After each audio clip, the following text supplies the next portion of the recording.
Golden Radio Hour. Transcribed. Ladies and gentlemen, the ringing of that phone bell brings you mystery, adventure. Nero Wolfe's office, Archie Goodwin speaking. What? Oh, Fritz. Yeah, I thought it was the outside line. Yeah? Yes, thanks. I'll be right down, Fritz. Boss, Mr. Wolfe, will you please hurry? You're well aware that it will avail you nothing to hurry me. Why must the world be in such a rush today? But the car, it's downstairs waiting. Fritz is all ready. Let him wait. Isn't it enough that I've agreed against my better judgment to leave the comforts of home to go rushing through the crashing traffic of the city? To a dinner? That should be an inducement. Fritz could have prepared a delicious dinner. He has truffles in the pantry. Well, why did you promise Arthur Merle? You didn't have to accept the invitation. Quite so. He's an old friend.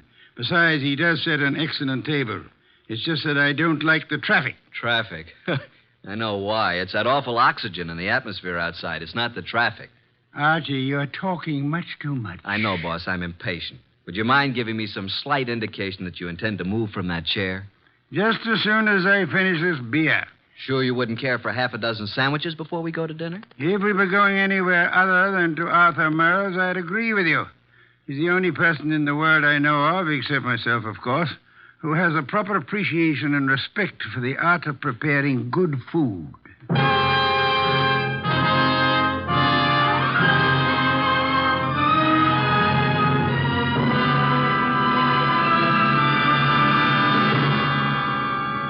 Ladies and gentlemen, it's that renowned genius who is the bulkiest, balkiest, most ponderous, and most brilliant detective in the world. Yes, none other than that chair-borne mass of unpredictable intellect, Nero Wolfe.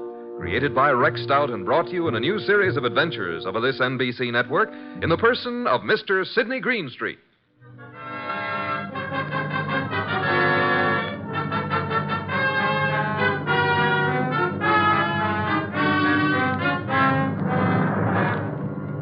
We usually refer to this story as the case of the final page.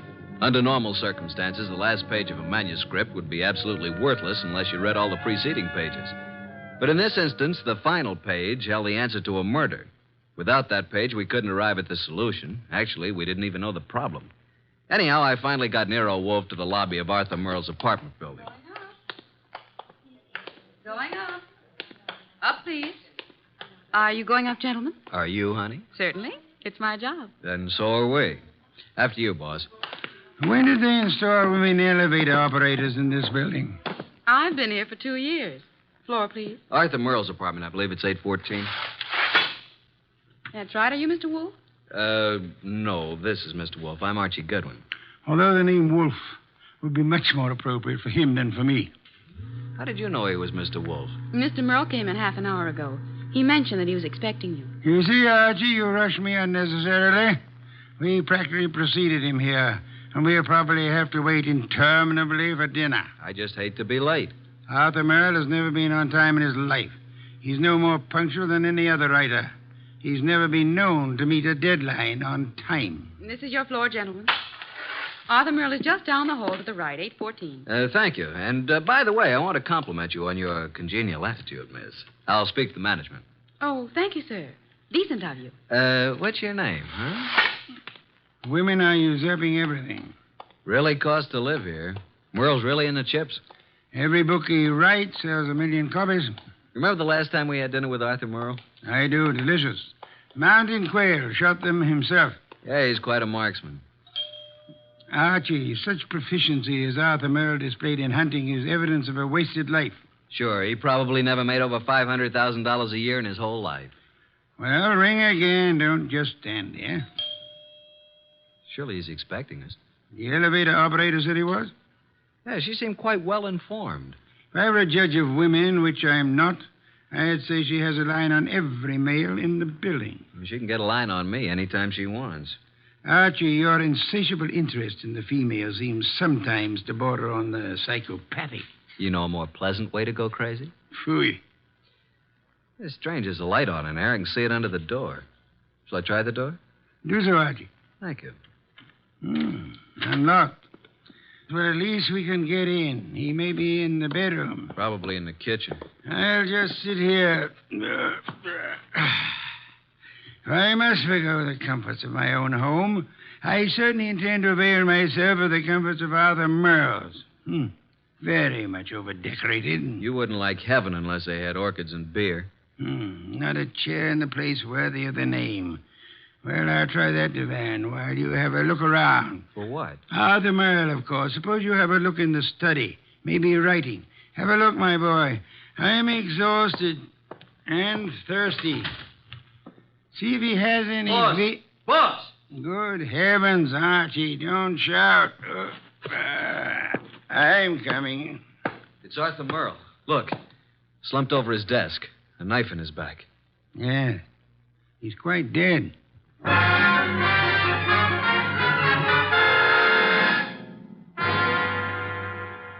You haven't touched anything. Certainly not. I've been around long enough to know that. Well, you just call Inspector Kramer at homicide. How long do you think he's been dead? I'd say a half hour.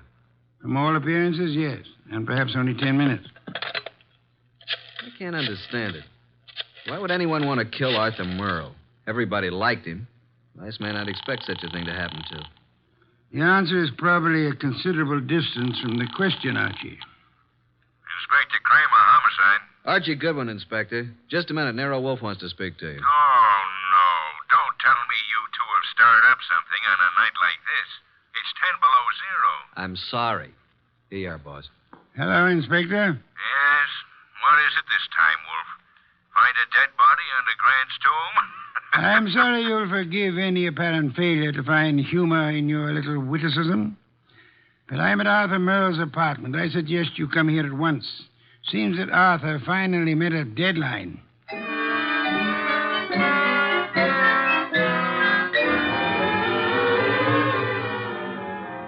So you just walked in here and found Merle dead, huh? We were invited here for dinner.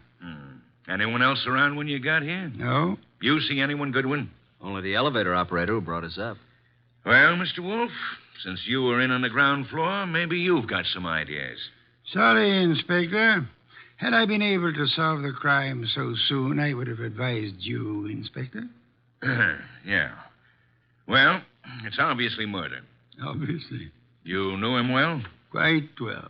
Ever know of his being in any trouble? No? Everybody liked him. Arthur Merle, I felt, didn't have an enemy in the world. Is that so? I don't think anybody pulled this as a little friendly gesture. Don't jump to conclusions, Inspector, that this murder was committed necessarily by an enemy of Merle's. Meaning? It could have been an absolute stranger. A woman? Or a burglar, or a madman, or a crank, or... As far as we know, it could have been anybody in the city, Inspector. Arthur's been dead nearly an hour. And an hour ago, I was in my own home, sitting comfortably in my own big easy chair, drinking a delectable glass of beer. Someone at the door, Archie. Yeah, just a minute. I'll answer that. Mr. Merle? No. Well, is Mr. Merle here? Yes, he's here.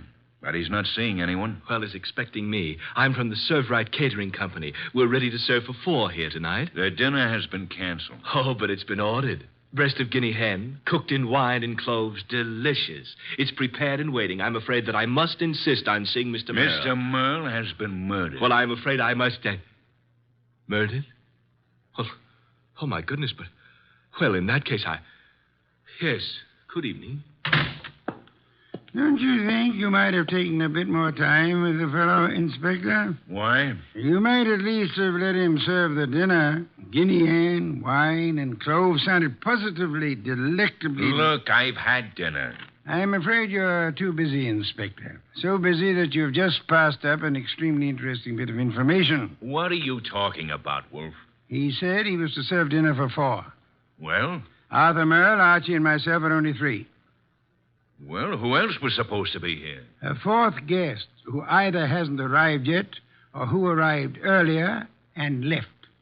Oh, I see what you mean, Wolf. Good. In that case, I'll leave you to pursue your deductions from that premise. Archie, will you please stay with the inspector and be of any help that you can? As for myself, I'm going back to my own home, which I should never have left in the first place.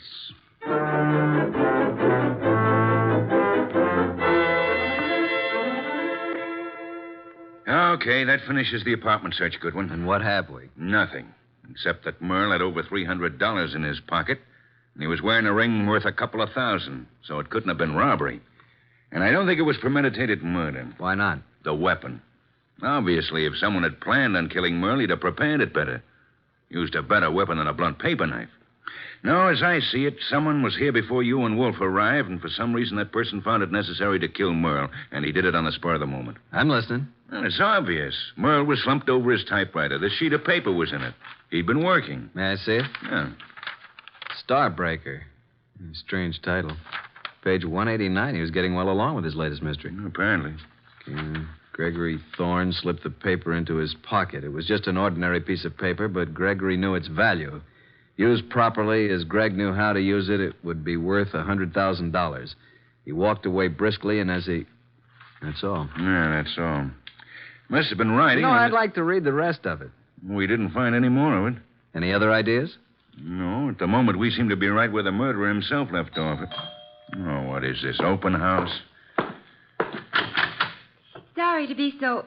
Oh, what? I expected to see Mr. Merle. Is he here? Well, who are you? Cynthia Roberts. He expecting you? Well, no. That is, Come on in, Miss Roberts. Thank you. Maybe the young lady's trying to say that he didn't have to expect her. Maybe she felt free to call without advance notice, Inspector. Inspector? What did you want to see Mr. Merle about? I'm his fiancée. Oh. Had dinner yet, Miss Roberts? Why, yes, I had dinner earlier. When were you last here, Miss Roberts? Last night, after the theater. Arthur and I were... What's the matter? Is something wrong? I'm sorry to have to tell you this, Miss Roberts, but Arthur Merle was murdered.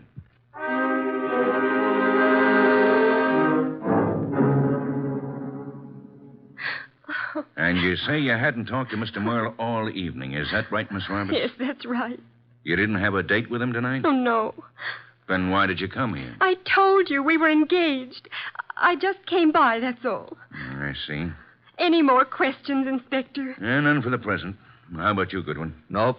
But maybe Wolfe. Let me call him. Yes, I guess under the circumstances, we can't very well leave him out. Go ahead.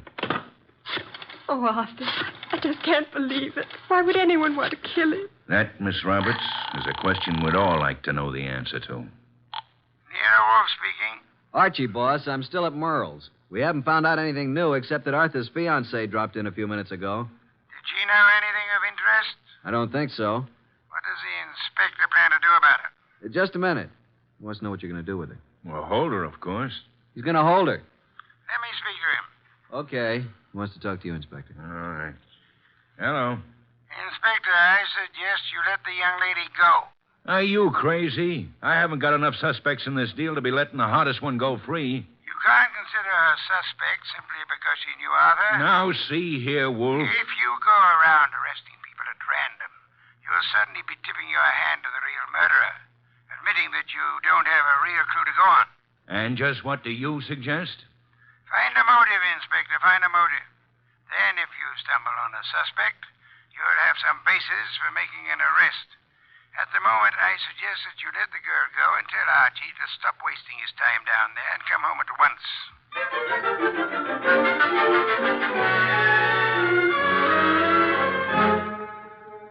So that's the story, boss. We went over that place with a fine-tooth comb. Nothing. There's not a single suspect. The last person to see Arthur alive was the elevator girl. Correction, Archie. The last person to see Arthur Merle alive was the person who ended his life. Well, I just can't imagine that pretty little elevator gal. You don't solve crimes by imagination, Archie. Then there's Cynthia Roberts, his fiancée. You suspect her? Not exactly, but just suppose she did have a motive. Maybe he threw her over. Wouldn't it have been very clever of her to come back to Arthur's apartment after the police arrived, allegedly looking for her? I thought you were the admirer of the fairer sex, Archie. So far, the best you can do is practically accuse the elevator girl and Arthur's fiancée of murder. Well, who else is there? Certainly the fellow who came with the food doesn't count. I repeat, who else is there? The entire population of the city, Archie. Thanks. Well, that's all I get. Oh, there was something else. What? This. Page 189 of what appears to be Arthur's latest novel was in his typewriter. As you can see, just started the page. Starbreaker. Very interesting. What's the rest of it? That's all we found. What? And there was something missing. Archie, Yes, boss? first thing tomorrow morning, get the address of Mr. Morton, who publishes Arthur's books. Then get over to see him right away.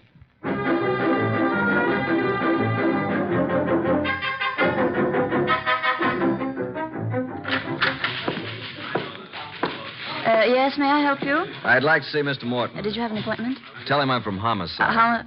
Oh, yes, sir.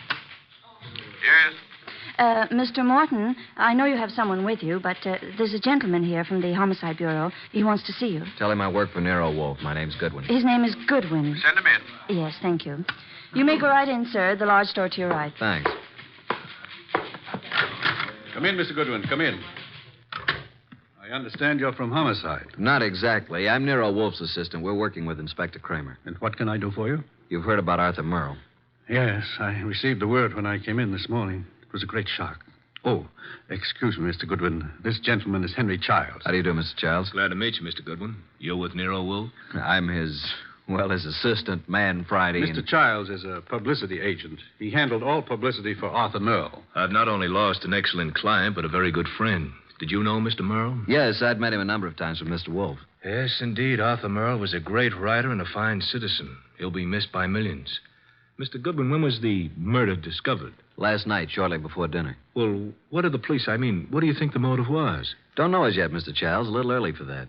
Well, it's certainly a shame. I wanted to ask you a few questions, Mr. Morton, privately.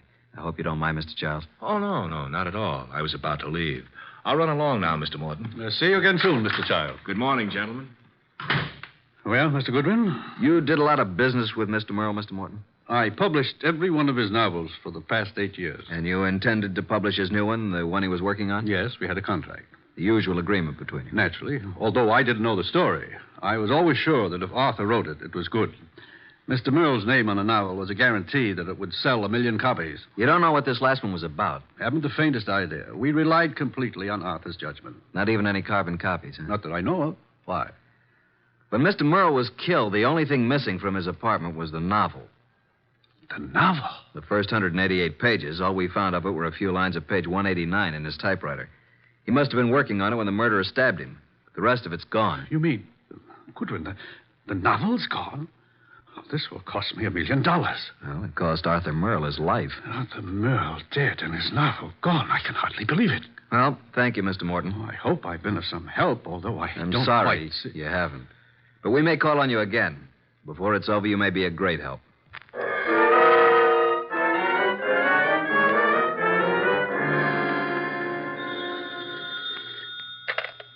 Nero Wolfe speaking. Archie, boss. I just finished with Morton. He doesn't know a thing. Merle never discussed his stories with anyone, and as far as Morton knows, he never made carbons. I see. Where do I go from here, boss? See Cynthia Roberts. Oh, then you haven't dismissed the possibility that she may have had something to do with it. Being his fiancée, she probably knows more about Arthur than anyone else. She may know who the fourth guest was to have been last night. And she also may know what Merle's novel was about. Right, boss. I'm anxious to know what the novel was about, too. I personally don't give a hang what the novel was about. What I want to find out is someone who does know the story. Because I have a hunch that whoever knows that is the person who killed Arthur Merle.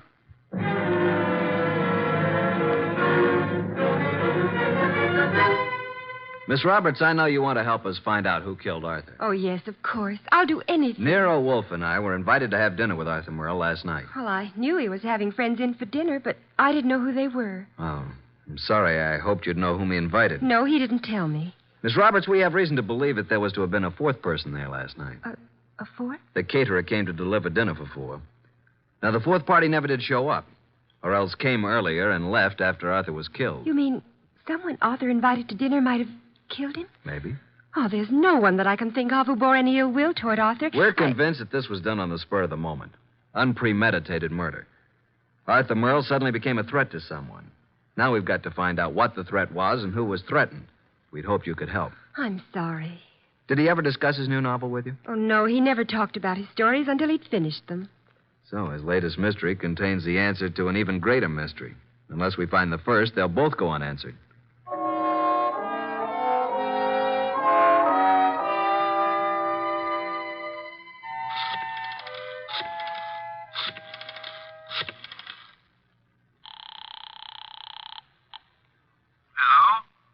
Mr. Morton? Yes? Nero Wolfe speaking. Oh, yes.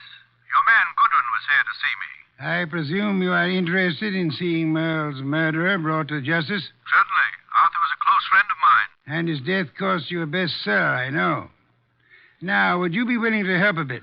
Why, yes, if I... I've prepared a statement for the papers. I want you to call the literary editors first thing in the morning. Here's what I want you to tell them. You got a pencil and paper? Yes? And take this down. Quote, Mr. Carlton Morton announced today that the last work of the late Arthur Merle will be published according to schedule. Fortunately, it was Mr. Merle's custom to furnish his publishers with carbon copies of each day's work. Consequently, with the major portion of his...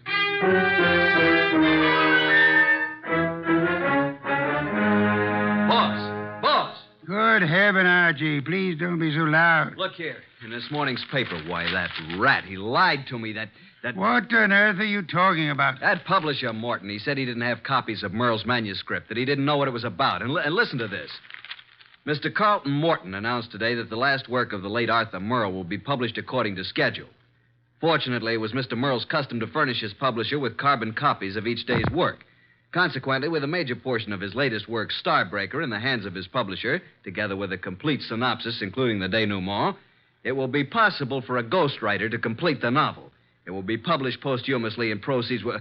Boss, did you hear that? I did, and it couldn't have been more to my liking if I'd written it myself. Now, excuse me. I want to make a telephone call. Who? Publisher Morton. Yeah, I'm beginning to see. He lied about the whole thing. I still don't see why he'd kill Merle, but on... Hello, Mr. Morton. This is Nero Wolfe. Yes, perfect. Now I'll call Kramer, and he and Archie will be waiting for you. Remember now, if anything comes of it, you are to say the manuscript is in the safe in your home, and you steer the party here. Say you've recently rented this place. I hope we'll be seeing you. Yes. Goodbye. Oh, and be careful. Remember what happened to Arthur. The manuscript is in my desk in the middle drawer. What the... You mean... Archie, look out of that window. Huh? Yeah? Out there is a city of some 5 million people. In that 5 million, there is one who murdered Arthur Merle.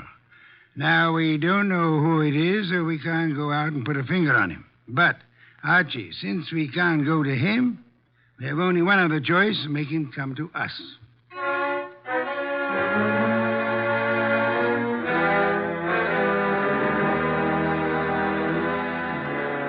Will you tell me why we're sitting here in the dark in Wolfe's office? Yes, Inspector Kramer. Mr. Wolfe promised us a caller. Mr. Morton is to pretend that he's rented this place recently. Well, who's the caller? Can't tell you until he or she gets here. You seem certain he'll come. I'm quite certain. I'm just hopeful. You trying to tell me that Morton killed Merle? You're almost as dense as Archie was. No, Morton didn't do it. Unless Mr. Wolfe is very wrong, which is doubtful, before the night is over, Morton will know who did. And then it won't be long until we know, too. You should get on a quiz program. You're so good at guessing games. Shh. Listen. Huh? Someone's coming. A brilliant deduction, my dear Kramer. I hope there are 2 of them. Inspector, behind these drapes. Quick! I'll get behind the screen. All right, Mr. Morton. So far, you've been very cooperative. Just keep it up. I have no intention of doing otherwise. Your gun has me completely convinced, Mr. Childs. Get the manuscript. Yes, just a moment. It's in my desk. Wait a minute. I thought you said it was in the safe. A mistake, Mr. Childs. I don't have a safe. Shall I get the manuscript? Yes, but no tricks. You be careful. I'm being exceedingly careful, Mr. Childs.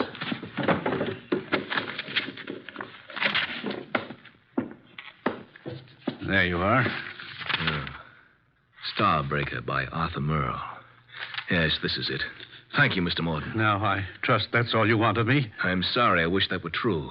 Unfortunately, you see, it's not the actual novel that I want. Oh? My interest in this copy is the same as it was in the original. And that is? That no one should ever learn the content. I take it you know what it's about, then. Yes.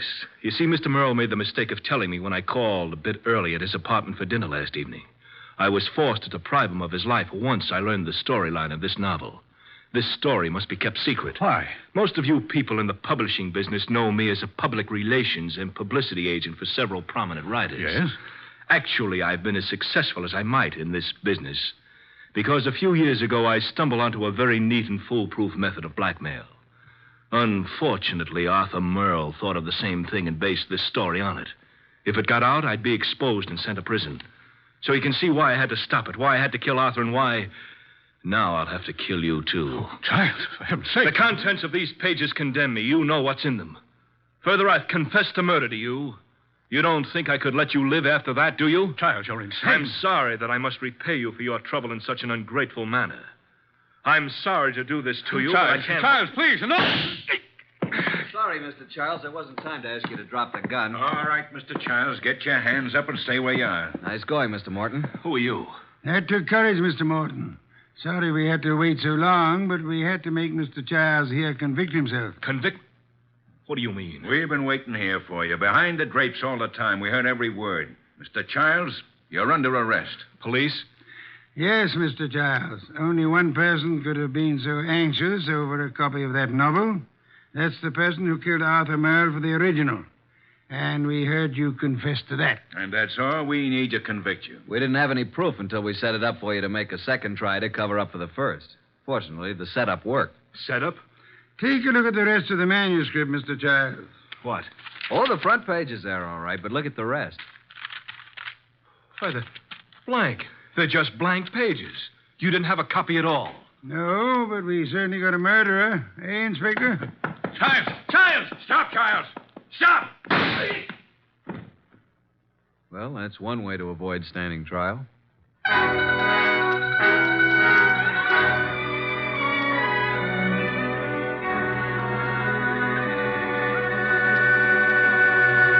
Well, Archie, I'm glad you and Kramer got Childs. Some beer, please. That was a clever scheme, boss, making him think there was a copy. Yes. In a way, though, I wish it hadn't been just a scheme. Meaning? I wish there had been a copy of Arthur Merle's novel.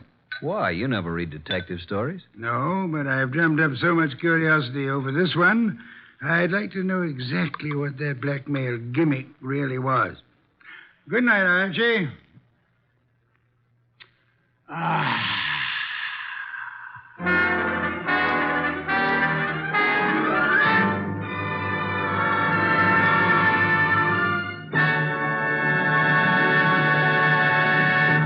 You have been listening to The New Adventures of Nero Wolfe, starring Sidney Greenstreet.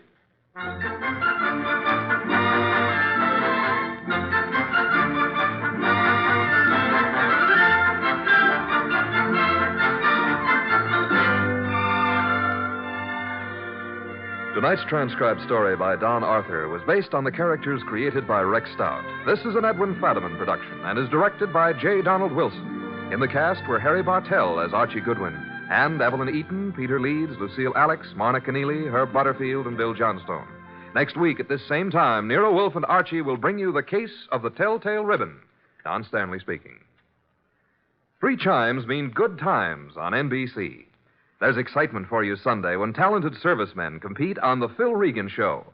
And Sunday on NBC also means another delightful adventure with Cary Grant and Betsy Drake when they star as Mr. and Mrs. Blandings, the proud but bewildered owners of the famous Dream House. The chimes are your invitation every Sunday to Mr. and Mrs. Blandings. Tomorrow for excitement, hear Herbert Marshall in The Man Called X on NBC.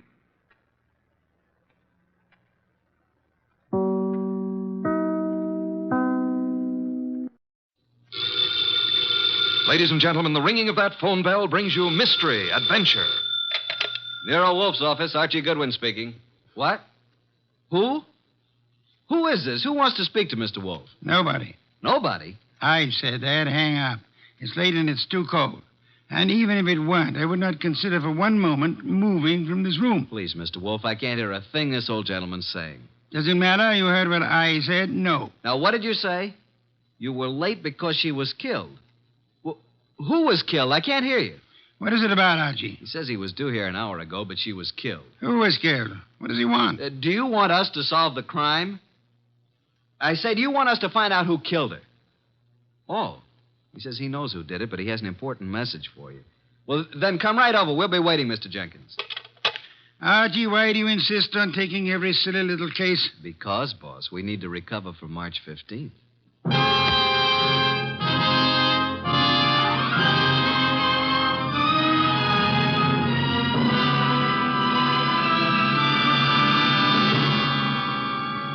Ladies and gentlemen, it's that renowned genius who is the bulkiest, balkiest, most ponderous, and most brilliant detective in the world. Yes, none other than that chairborne mass of unpredictable intellect, Nero Wolfe, created by Rex Stout and brought to you in a new series of adventures of this NBC network in the person of Mr. Sidney Greenstreet.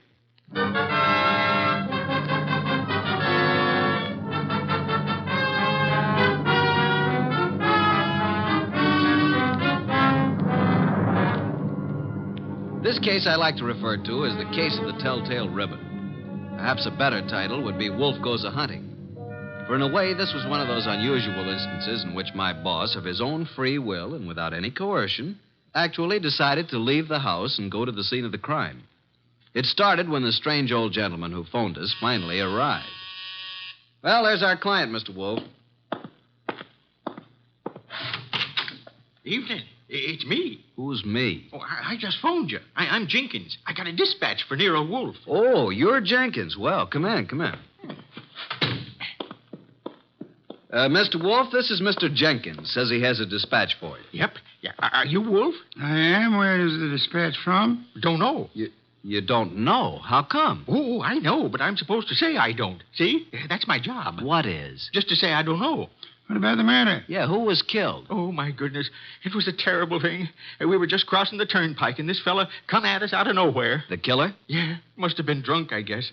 Well, how did it happen? Did he shoot her, stab her? Oh, no. He ran into her with his car. And she was only 9 years old. Your granddaughter? No, it was Bessie. But the police got him. I have to appear, I guess. Probably get 90 days, he will. For murder? Murder? Was somebody murdered? I must have missed something. Look, we're talking about Bessie, and what do you want us to do about it? Nothing. Bessie's my old horse. Oh, no. But say, who was it that was murdered? Nobody yet. Good night, Mr. Jenkins. I thought you said it was important. It might be. At least that's the way I was told. What might be? This here letter I was bringing to you. This dispatch. Well, gotta get along now. Goodbye. Well, get him. What a pixie. What is in the envelope? Mr. Wolfe, look. 5 $100 bills. And the note says, Mr. Wolfe, your services are desperately needed. Come up this weekend as my guest. Signed E. Malott. Edward Malott, the wealthy manufacturer. Well, looks as though you're going out this weekend. Well, Archie, pay my respects to Mr. Malott, and I hope you enjoy the weekend. Good night.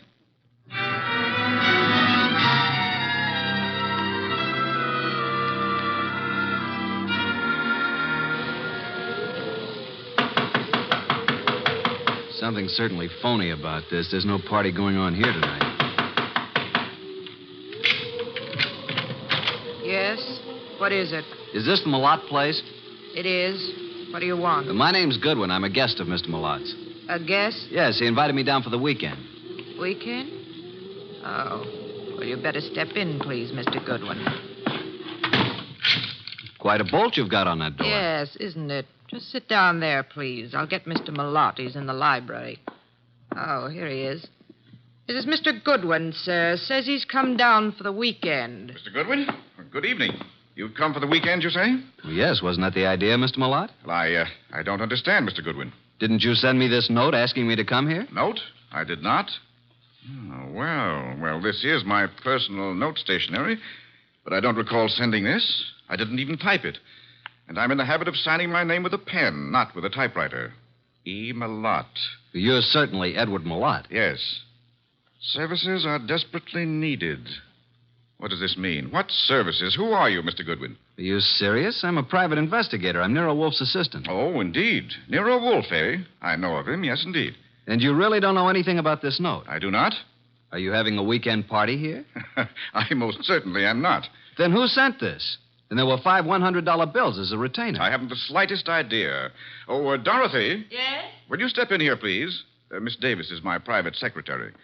She may know something about this. Yes, Mr. Malott. What is it? Dorothy, Dorothy, this is Mr. Goodwin. How do you do, Mr. Goodwin? Well, how do you do, Miss Davis?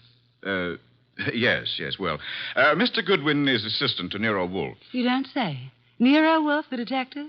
Well, I've heard a great deal about him. And about you, too, Mr. Goodwin. Well, now I'm mighty glad to hear you say that, Miss Davis. Mr. Goodwin has a note here. Is anything wrong, Edward? I heard voices. Oh, do we have company? Nothing is wrong, Eva. I was calling Dorothy, that's all. Oh, this is Mr. Goodwin, Eva. My wife, Mr. Goodwin. How do you do, Mrs. Millard? Mr. Goodwin, yes. How do you do? Now, as I was about to say, Dorothy, Mr. Goodwin... What's going on? Mr. Goodwin, this is my son, Larry. Good evening. What's wrong? Mr. Goodwin has been invited here for the weekend. He has an invitation supposedly written by me. At least it's on my stationery. Look at this, Dorothy. Know anything about this note? No. I certainly didn't write it. But it's my personal notepaper, and my signature is typewritten. I'd never do that. Well, somebody sent it. Who's Jenkins? Jenkins? Never heard of him. A little dried-up old man. He delivered it to us. Yeah, maybe it didn't even come from this house. I'm positive that it didn't. Never heard of Jenkins. You have a typewriter here, of course. Yes? I'd like to see it.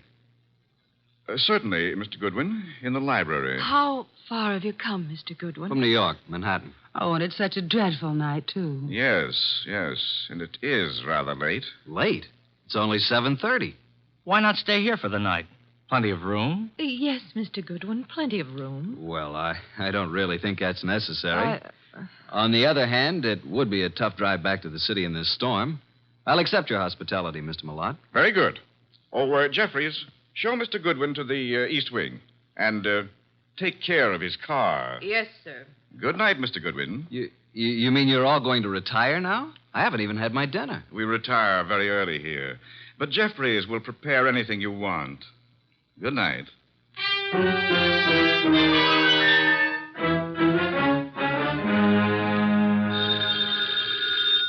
Oh, dear, who moved that phone? Hello, Wolfe speaking. Archie, boss. Well, I'm here at Malot's place, but there ain't no party.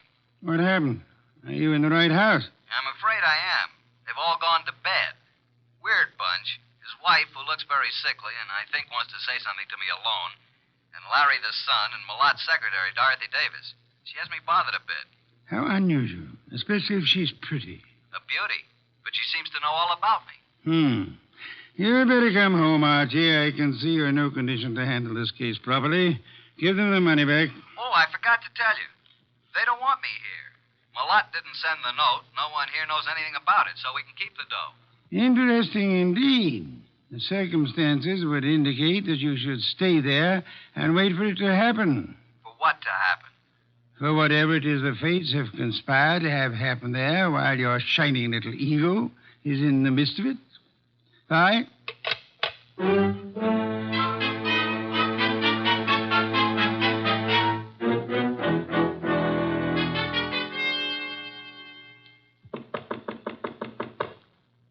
Who is it? It's Archie Goodwin, Mrs. Millard. Come in, please. I saw you give me the eye when I was about to leave. I've been waiting till I felt sure they were all asleep. Now, what's up? I wrote you that note. I sent for you. How do I know that? Old man Jenkins is a scissor and knife sharpener who happens along every month or so. They wouldn't know him.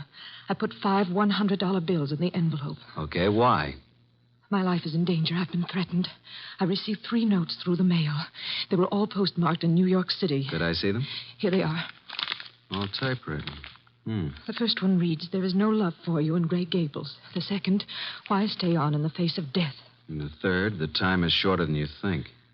Do you think this is an inside job, Mrs. Millard? Well, at first I didn't. But lately I've come to think it is. What caused you to think that? For some time I've been having severe spells. I thought it was indigestion. But then it occurred to me that I always broke out in cold perspiration. I was left horribly weak and terribly thirsty. Thirsty? You fear you're being poisoned? Yes. And since the thought came to me, I've been living in fear. Fear of every bite of food or drink. It so shattered my nerves that I have to take these yellow sleeping capsules to even close my eyes. Well, here's your husband and his secretary and your son, Larry. Larry is my stepson. Which one do you suspect? The secretary, Dorothy, or my husband, or both. What's the motive? Oh, they're in love. She's been here over 2 years, and they've spent most of their time together. The idea never occurred to me till last week. And when I watched them, it was quite obvious. Anybody else know about these 3 notes? Oh, no. Then I'll keep them for a while. Good night, Mrs. Malott. And don't worry.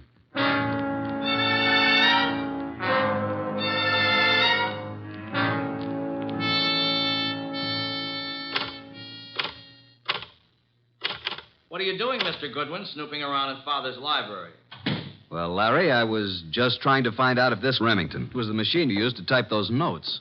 What? What notes? The notes you sent your stepmother. Why, I don't know anything about any notes. Then why were you so startled? I'm not startled. Why would I threaten her? So you do know about them. I didn't mention the contents of the notes. I just happened to see them on the table in her sitting room. You don't care too much about your stepmother, do you? Oh, she's all right. You don't care too much about Dorothy either, do you? I certainly don't. Why not? Well, I don't like her tactics, making a fool out of my father. If anybody here sent those notes, she did. You think Dorothy would have a motive? I certainly do. Of course you wouldn't have a motive, would you? No. Well, I'm inclined to think you would. Well, just what motive would I have? You don't seem to like any woman who's too close to your father. Maybe because you'd resent anyone sharing in the estate if your father died.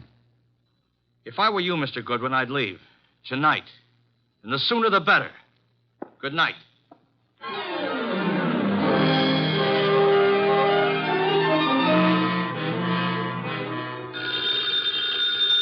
Oh, Archie.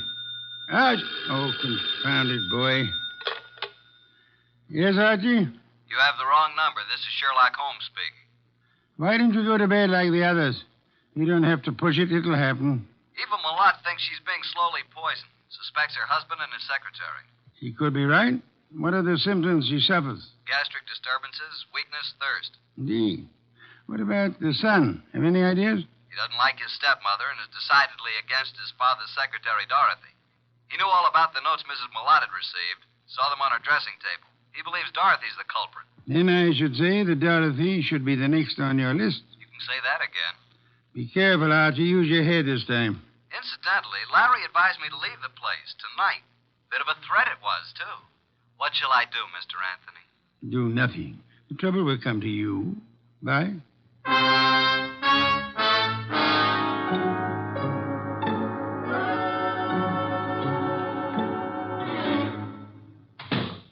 Oh. Hello there, Mr. Malott. I thought you'd turned in for the night. It's quite obvious you thought so, Mr. Goodwin.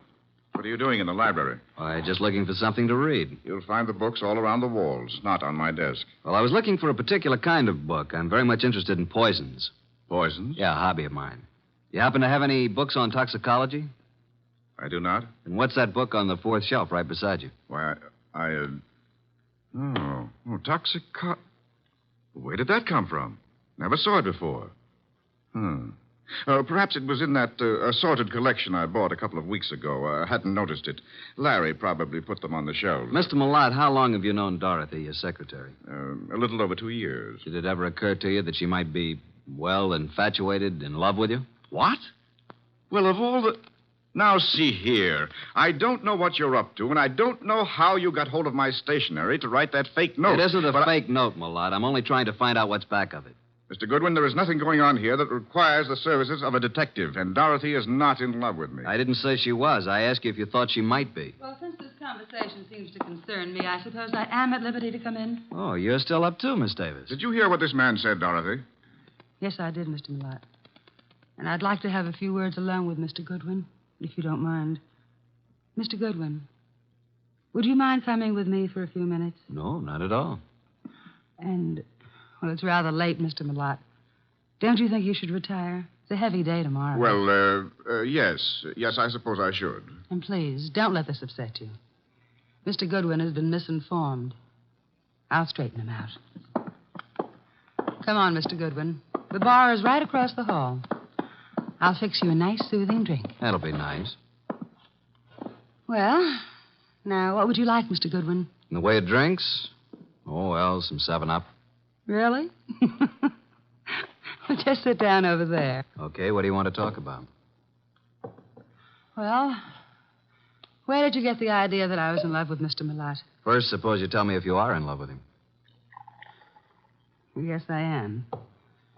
But until a few minutes ago, he wasn't even aware of it. I worship him and his work. I never wanted him to know because he's married. It would have caused trouble, and I'd have had to leave here. But now he knows it's true. Well, now that he knows, what will happen? I'm going to leave tonight. Now. I see. And since I don't own a car, Mr. Goodwin, I'm going to ask you to do me a very great favor. Would you run me into New York? I want to leave without a word. If I wait till morning, I'll have to explain to Mr. Millot, and... Well, that would be most embarrassing, Archie. Oh, now it's Archie. You don't really mind, do you? No, I guess I don't. I should, maybe, but... Don't you like your drink? What'd you put in this drink? What do you mean? What'd you dope it with? Archie, why would I do that? Might be several reasons. There's nothing in that drink. No? Then suppose you drink it. Why? Give it to me. I'll throw it out. If you want another drink, fix it yourself. I'll have my things ready in 5 minutes. Are you going to take me? Sure. Certainly I'm going to take you. But are you sure you have to go tonight? I must go tonight. Now. Wish I knew why. Mr. Wolfe's always so right. What? Just talking to myself. Dorothy! Larry! Jeffries! Come upstairs. What's happened? Call Dr. Hauser. Something terrible has happened to Eva.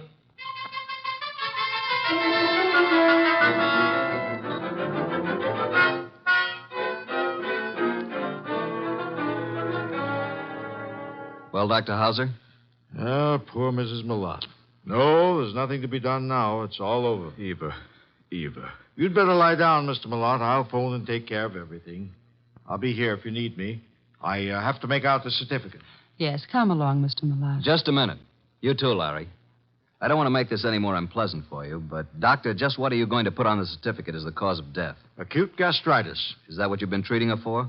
Well, she's had several attacks lately. I'd warned her to be cautious of her diet. And that was wise advice, too. Did you know about these attacks, Mr. Millot? Yes, I did. And you, Dorothy? Yes, I knew. And you knew also, Larry? No, I knew she hadn't been feeling well. How long had Mrs. Millot been suffering from insomnia? Oh, a year at least. I prescribed Nemitol. In yellow capsules? Of course. I wrote a prescription ever so often calling for 12 capsules. You all knew about that, of course. I thought so. And would this be the prescription, this little box of capsules here on... Well. What's the matter, Mr. Goodwin? That box was open on this nightstand when we stepped into this room. All right, let's have the box, Mr. Millot. Thank you. Why'd you pick it up? Because I didn't want the stigma of suicide on Eva's name or mine. Suicide? Yes. Eva had this prescription filled yesterday morning. The dose is 1 at bedtime, 12 capsules. She took 1 last night. I glanced at the open box when I came into the room, and there were only 8 capsules left. I knew instantly what had happened. She'd taken an overdose. Doctor, do you think 3 capsules would be sufficient to cause her death? I doubt it very much. So do I. Mrs. Millot didn't die from an overdose of sleeping capsules. She was poisoned. Poisoned? Are you crazy? By whom? By you, or Dorothy, or Larry. No, I didn't do it. I didn't write those notes. What notes? Mrs. Millot had received 3 notes threatening her life if she didn't leave this house. Each of you had a motive, so I'm sending this body to the coroner for an immediate autopsy. I won't permit it. The police will see to it. You have no choice.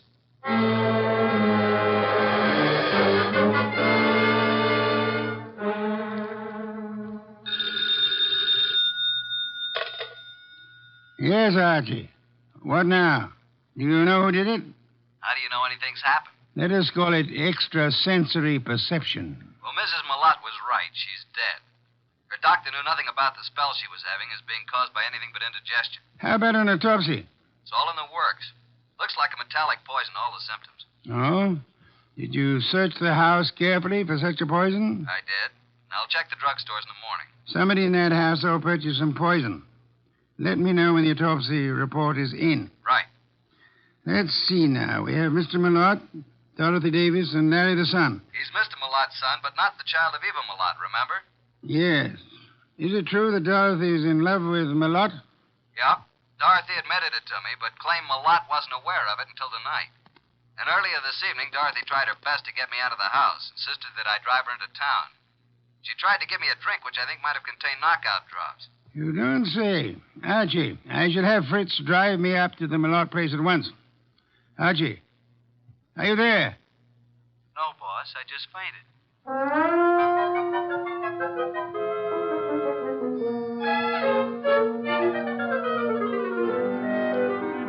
And And that, Mr. Wolfe, is most of the story up to now. Very interesting. Yes, indeed. But it isn't true. I did not put anything in Mr. Goodwin's drink. Then did you ask him to take you into town? Yes. And I might have been found in a ditch. Oh, it's ridiculous. Why did you try to get Mr. Goodwin to take you to town? Because I felt it would be too embarrassing to remain until morning. Maybe you'd already given Mother the big dose of poison and wanted Goodwin out before it was discovered. Well, you Wait a minute. Now, Mr. Miller, you claim that you knew nothing about Dorothy being in love with you. Should we believe that? You can believe it or not. Dorothy had a motive to get rid of Mrs. Mallott. It seems that Mr. Mallott had one, too. And so did Larry. What? You admitted to me that you didn't like your stepmother. And that you disliked Dorothy even more. I didn't say that. You said Dorothy was making a fool of your father. You resented the possibility of any woman sharing in the estate. You knew about the sleeping capsules, and you could have put poison in some of them. You could have written those threat notes. And by getting rid of your stepmother and placing the blame on Dorothy, you'd be getting rid of them both. But I didn't. I did not write those notes. You were the only one who knew about them. I was not the only one. I saw Dorothy coming out of Mother's room. It was this afternoon. Mother was out taking a sunbath. Dorothy did it. She's the one. I think you're the one. No, Dorothy wrote those notes. That's a lie. No, she probably slipped into Mother's room and wrote those notes on Mother's portable. What? Hey, just a minute. Archie, come here. I never heard of such No, lies. I didn't do it. You can't send me to jail. I'll kill you first. Larry, drop that gun. Don't come near me, any of you. You're such a fool, Larry. Give me that gun. I'll shoot. I'll shoot. Come on. There. Now, you better quiet down, kid. Or Inspector Kramer will take care of you when he arrives.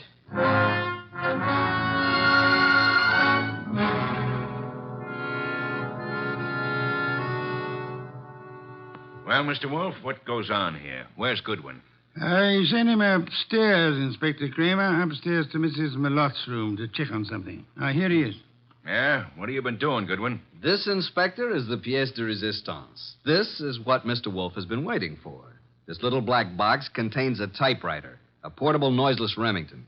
Mrs. Malotte's typewriter. What? I didn't even know she had a typewriter. Larry knew she had one. And this is undoubtedly the very typewriter the threat notes were written on. All three of them. You were right, boss. Oh, I knew she had a typewriter, but I didn't write those notes. Oh, shut up. Archie, how do you know the notes were written on this typewriter? I've compared the type and the ribbon. They're both the same. These notes were written on this Remington. It was Dorothy. Larry, I don't believe a word you've been saying. Dorothy couldn't possibly be guilty of such a thing.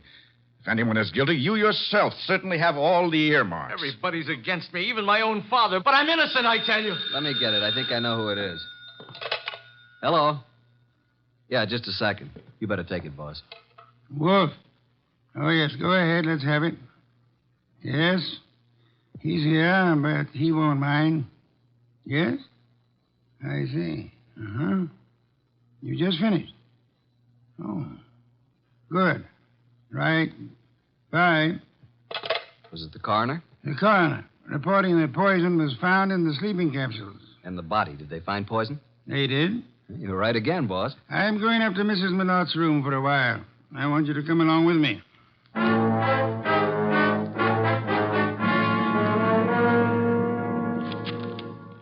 Find anything yet, Archie? No, mostly bills and invitations to bridge parties and so on.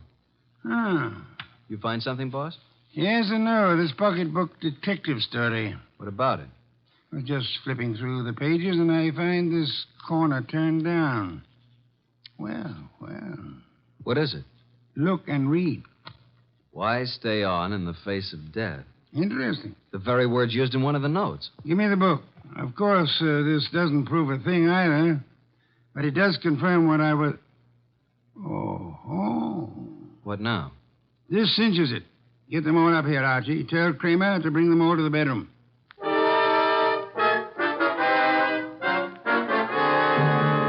Mr. Wolfe, what now? As you all know, Mrs. Mallott was poisoned by someone who had an opportunity to put it in the sleeping capsules. Someone in this household. Yeah, but which one?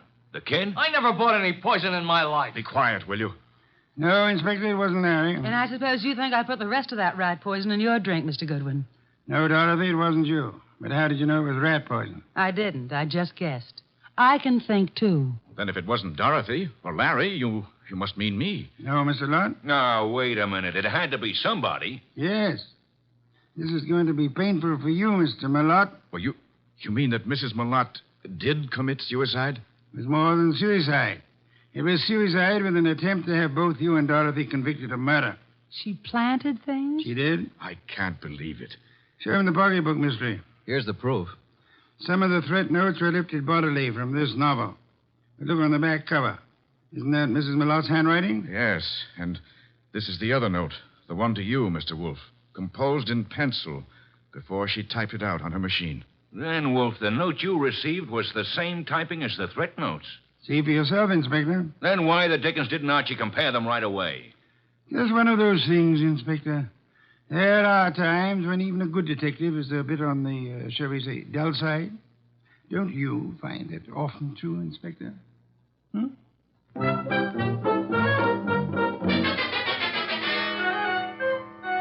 Nice of you to go all the way out there, boss. I was a bit stuck. Quite all right, Archie. Yeah, there's something that still bothers me. So? How can such a sweet, motherly type as Mrs. Malott cook up such gruesome ideas? She was a very sick woman, mentally as well as physically. She probably felt she was going to die. And her warped mind seized on the opportunity to make sure that this Dorothy didn't get her man after she was dead. And speaking of Dorothy, she's a mighty pretty... Yeah. Some beer, please, Archie. If you were so certain that Dorothy wasn't guilty, what was the idea of spending so much time questioning her? Huh? Why, I... Never mind the raised eyebrow department. Answer the question. Well, there are certain rules a good detective always follows. Some are in the book, others aren't. You mean there's nothing in the book which says a good detective shouldn't spend a few minutes with an attractive brunette, even though she is a murder suspect? The author of that book can be none other than the incomparable Archie Goodwin. Good night, Archie.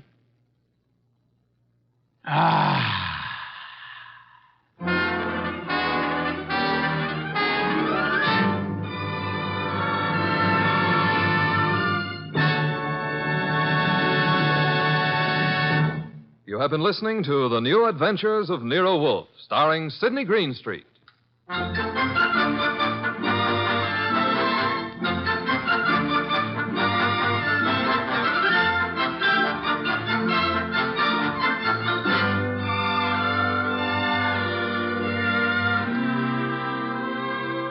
Tonight's transcribed story by John Edison was based on the characters created by Rex Stout. This is an Edwin Fadiman production, produced and directed by J. Donald Wilson. In the cast were Harry Bartell as Archie Goodwin, and Gene Bates, Irene Winston, Ted Von Eltz, Jerry Hausner, Vic Rodman, and Bill Johnstone. Next week at this same time, Nero Wolfe and Archie will bring you the case of the shot in the dark. Don Stanley speaking. 3 chimes mean good times on NBC.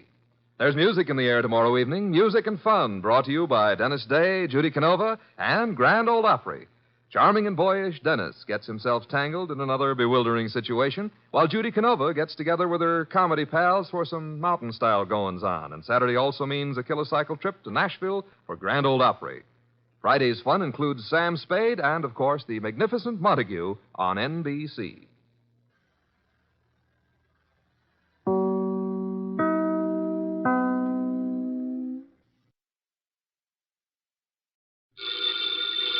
Ladies and gentlemen, the ringing of that phone bell brings you mystery, adventure.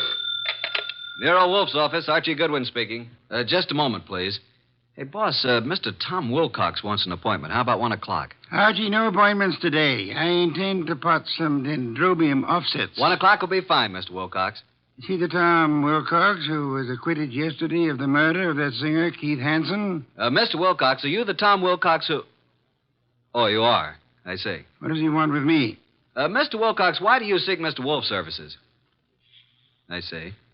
Well, our fee is $1,000 with a retainer of $500, okay? Oh, yes, Mr. Wolfe will see you. What's that? Hey, what was that? Hey, Mr. Wilcox. Archie, stop shouting, hey. He whispered someone was at the window. Then I heard a shot and he dropped the phone. Boss, I'm afraid we've just lost a client.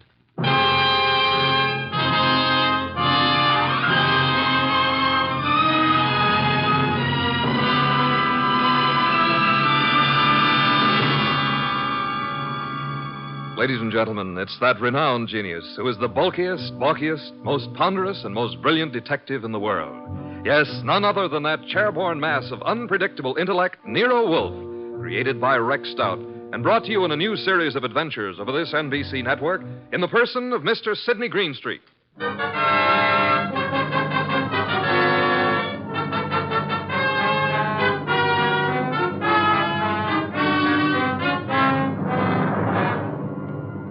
This episode is one Nero Wolfe refers to as a slight case of perjury.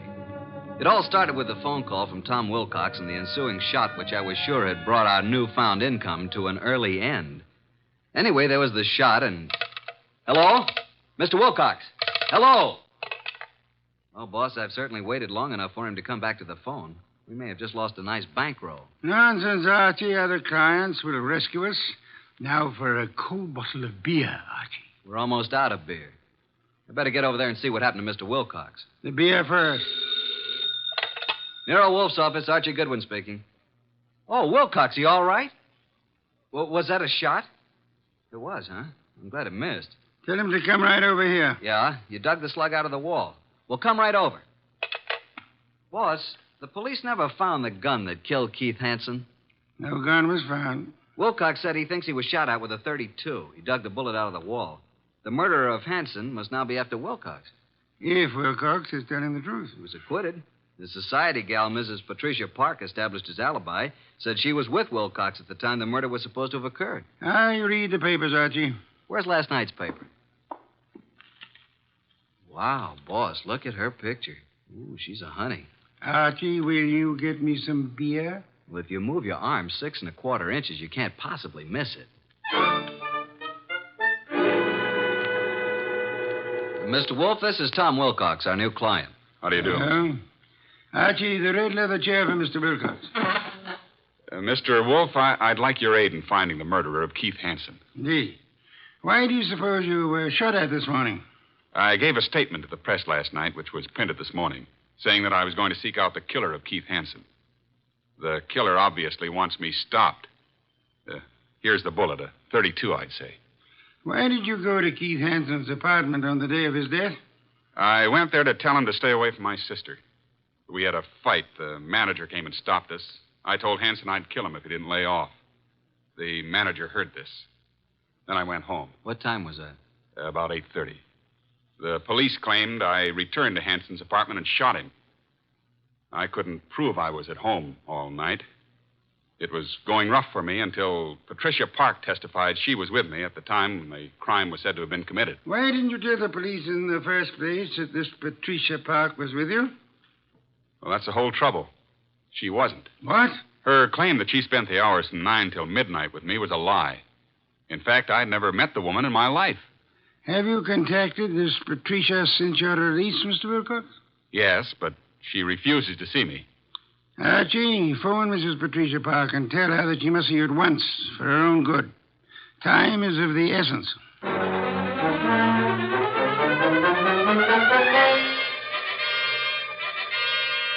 And what else can you tell me, Mrs. Park? Mr. Goodwin, I haven't anything more to say than I've already said. All I want is a simple answer as to why you lied about being with Tom Wilcox. Well, Tom Wilcox is a very fine man, but he isn't telling you the truth. Did you commit the murder and succeed in establishing your own alibi by swearing you and Tom Wilcox were together 10 miles from the scene of the crime? I did not. Do you own a gun?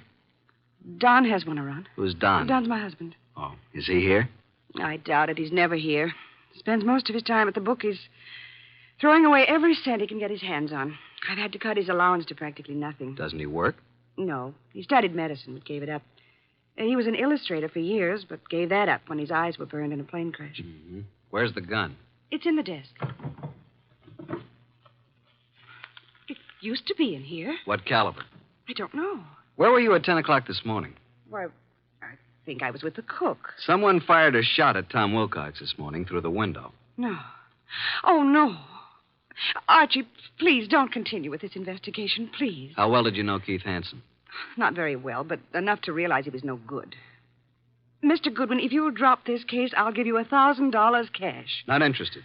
But I am interested in learning why you lied, why Tom was shot at this morning, and why you should try to bribe me. You must stop for your own sake. How will it benefit me to step out of it? The killer tried to stop Tom Wilcox. You might be next, and he may not miss this time. Go on. Why have you been protecting Wilcox? I believed Tom Wilcox was innocent. And I didn't want him to be sentenced to die, so I lied at the trial. He told us today he'd never seen you before. That's true. But he looked so innocent, so clean and good and decent. That's not very believable. If you don't think Wilcox killed Hanson, who do you think did it? Please believe me, Archie. I don't know. I tell you. Hi, sis. Hey, what's the matter? Are we intruding? Oh, hello, Marge. Brad, come in. This is Mr. Goodwin, my sister and brother-in-law, Marge and Brad King. How do you do? Hello. What gives, and who's Mr. Goodwin? A private detective, Marge. I've just explained to Mr. Goodwin that I wasn't with Tom Wilcox at the time of Keith Hanson's murder. Pat, why did you tell him that? Mr. Goodwin, I hope you will not use this knowledge against Pat. Did you all know Keith Hanson? Yes. And my husband and Keith went to school together. Keith, Don, and I were on the same polo team. Where were you at the time of the Hanson murder, Mr. King? He and Don were attending a horse show at Madison Square Garden. Marge and I didn't want to go. We stayed here. Where were you at 10 this morning, Mr. King? Why, I had an appointment with my dentist, Dr. Flagg, Rockefeller Center. And you, Mrs. King? I was shopping. Ilsa's salon, a sale on dresses. Why all this questioning? Marge, someone tried to kill Tom Wilcox this morning. What? May I use the phone, Mrs. Park? Yes, of course. First door to your left. Suppose you try to find the gun. Marge, that gun is missing from the desk. I haven't seen it. Do you know the caliber, Mr. King? 32, I think. It must be in the house. For your sake, I hope you find it.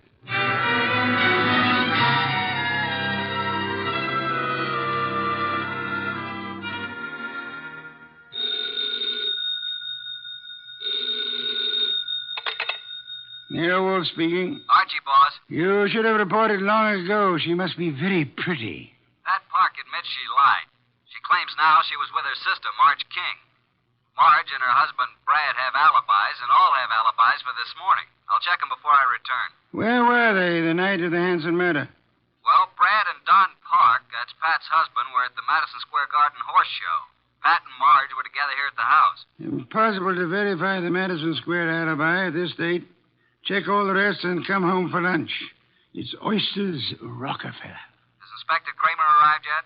He has, and left the police records on the Hanson murder. He has taken the bullet Wilcox brought to be checked at ballistics. Good. Pat had a .32 caliber gun in the desk in the library. It's now missing. Indeed. And, boss, Pat just offered me $1,000 to quit the case. When I refused, she said if I didn't lay off, something might happen to me. Oh, dear me. That would be most upsetting, eh? After lunch, I want you to visit the late Keith Hanson's apartment. Bye.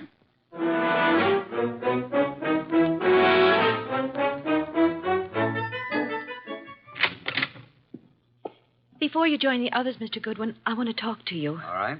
Close the door, Marge. Pat didn't mean anything when she offered you money, Archie. And she wasn't threatening you, honest. I'm convinced. Why the pressure? Well, why don't you sit down? Here, by me. Okay. What's on your mind, huh? Archie, I can add another 1,000 to what Pat offered. Wouldn't that be enough, Archie? I can give it to you right now. Brad will write a check. Does Brad want me to stop, too? He said you couldn't be persuaded. Every one of you seems to have had a reason for killing Hanson. None of you apparently liked him. Now, be a good little girl, Marge, and stop trying to act like a Delilah. If you're innocent, you have nothing to worry about. You're stuffy. I hope you do get hurt. Thanks a million. Now let's join the others.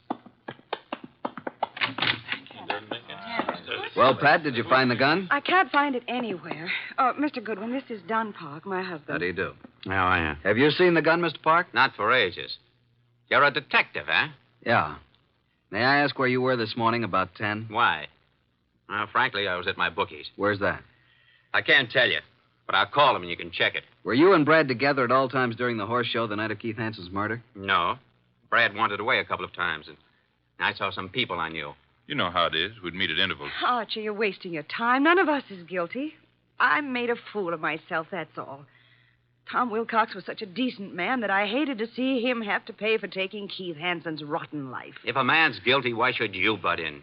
You never use your head. Pat is one person who thinks of others before herself. Marge, forget it. Now you've got private detectives snooping around. What are you after, Goodwin? Who are you working for? Why don't you let my wife alone? The case is closed, isn't it? Maybe. Don, this just makes it more interesting to Mr. Goodwin. As a matter of fact, I think you all know more than you're telling. I still think Tom Wilcox killed him. And there's only one reason why Pat should protect him. Don, that's enough. Nice, happy family, suffering all the torments of a guilty conscience, is that it? What are you trying to do, Mr. Goodwin? Get your nose poked? Not exactly. If not, you'd better leave. Okay, Mr. King, I'll run along. Mr. Wolfe will be anxiously waiting to hear about this. So long.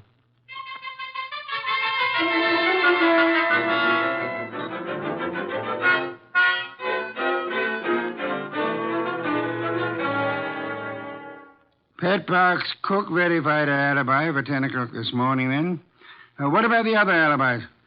Well, Brad's dentist said that he didn't get to Brad until about 10:30. His appointments had run over. He wasn't sure if Brad was there at 10 or not. The nurse was out at that time. Marge's alibi is no good. And at mob at Ilsa's, the saleswomen wouldn't have known their own mothers. Don's alibi checks if we can take the word of the bookie. Don and Pat, then, are the only ones who have alibis that checked, huh? That's right. Are these the reports Inspector Kramer brought? Mm-hmm. Keith Hanson's body showed obvious signs of battery. Lips were swollen and lacerated, clothes disarranged. Knuckles of the right hand were skinned, nose fractured. Major contusion over the right eye. The eyes were closed. .32 caliber bullet was embedded in the left chest wall. Wow, what a battle. I am of the opinion that Hanson was battered by two different people. I think someone arrived after Wilcox was thrown out by the manager, and this someone gave Hanson another beating. Really, boss? Come, let's have dinner. Then you must get over to Hanson's apartment.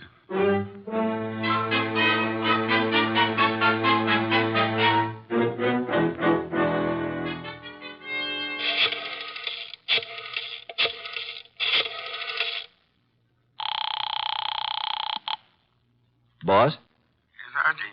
What have you found at Hanson's place? Well, the desk yielded one thing of interest. Keith's address book. And Marge's name is in there. Apparently, he'd known her before she was married, when she was Marge Van Cott. I see. Her married name, King, was added in a different colored ink. Pat's phone number's there, and, of course, Don's and Brad's office numbers. There are a few bills, but no letters, no clues. Sure? Boss, I've combed the place, and there's no... Hey, wait a minute. I'll call you back. Who's there?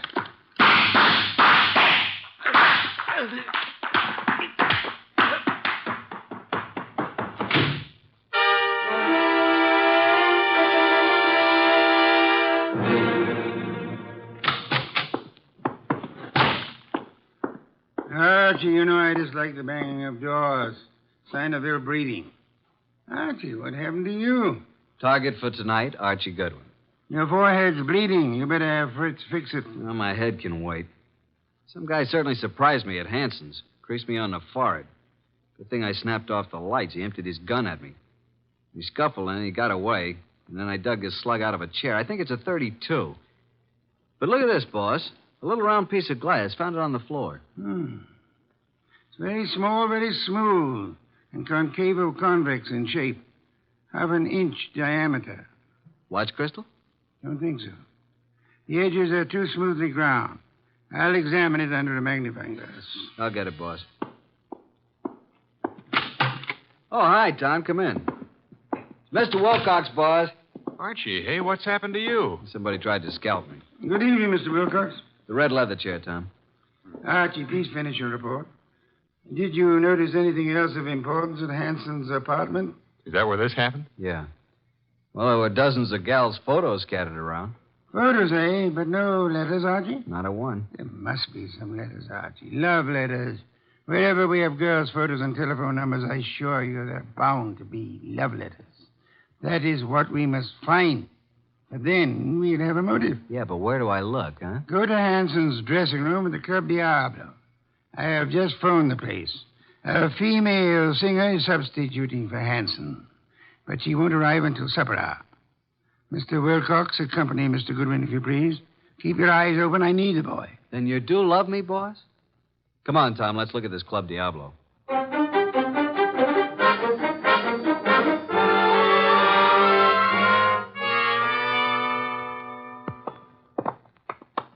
Well, I fixed it up with a stage doorman. Here, this is Hanson's dressing room. What a layout. This dressing room's fancier than most of the Met stars get. Hanson fixed it up himself. A bar, refrigerator, hot plate, television set. He could live here. Some of this stuff could be the new girl singers. I don't think so. Well, let's get to work, Tom. Take the drawers in his dressing table first. What are we looking for, Archie? Mr. Wolfe says the motive. He means letters. There's nothing here. Nothing in the desk. New singer must have cleaned it out for her things. Nothing in the books. Don't pass up that refrigerator. Nope. Empty. Hey, there is something here. Back of the ice cube trays. Come here. Oh, well. Mr. Wolfe said there had to be letters, and so there are letters. Lots of them. Hey, here's one from Marge. And another. And look here. Really confidential letters from a dozen society gals. There's something else in the back. Bank book. What do you know? A singer like Keith didn't make this much. No, that kind of money didn't come from crooning. This guy Keith was really shaking these babes down. Archie, someone's coming. Listen. Quick, behind the door and grab him. Douse the lights. Run,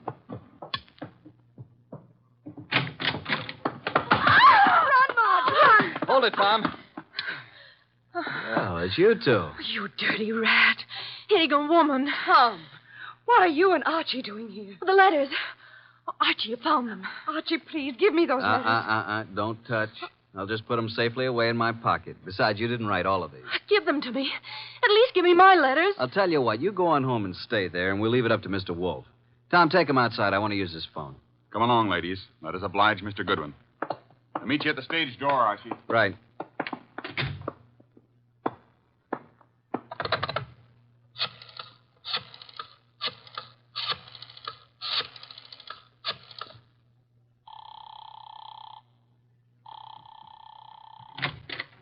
Hey, the lights. Who's there? Put the phone up, Goodwin. Who are you?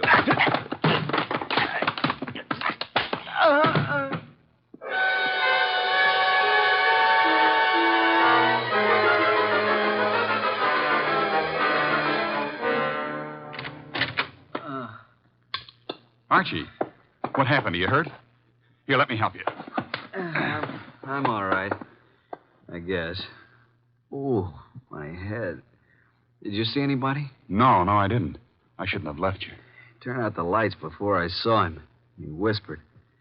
Got away with all the evidence. Where are the girls? I sent them home in a cab. Well, let's get over to Mr. Wolfe. This is tough luck. If I'm not mistaken, his next move will be to have a little get-together with all concerned.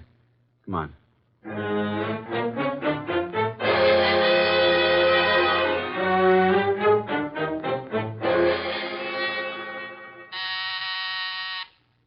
Archie, the door, our guests are arriving. Excuse me, Tom.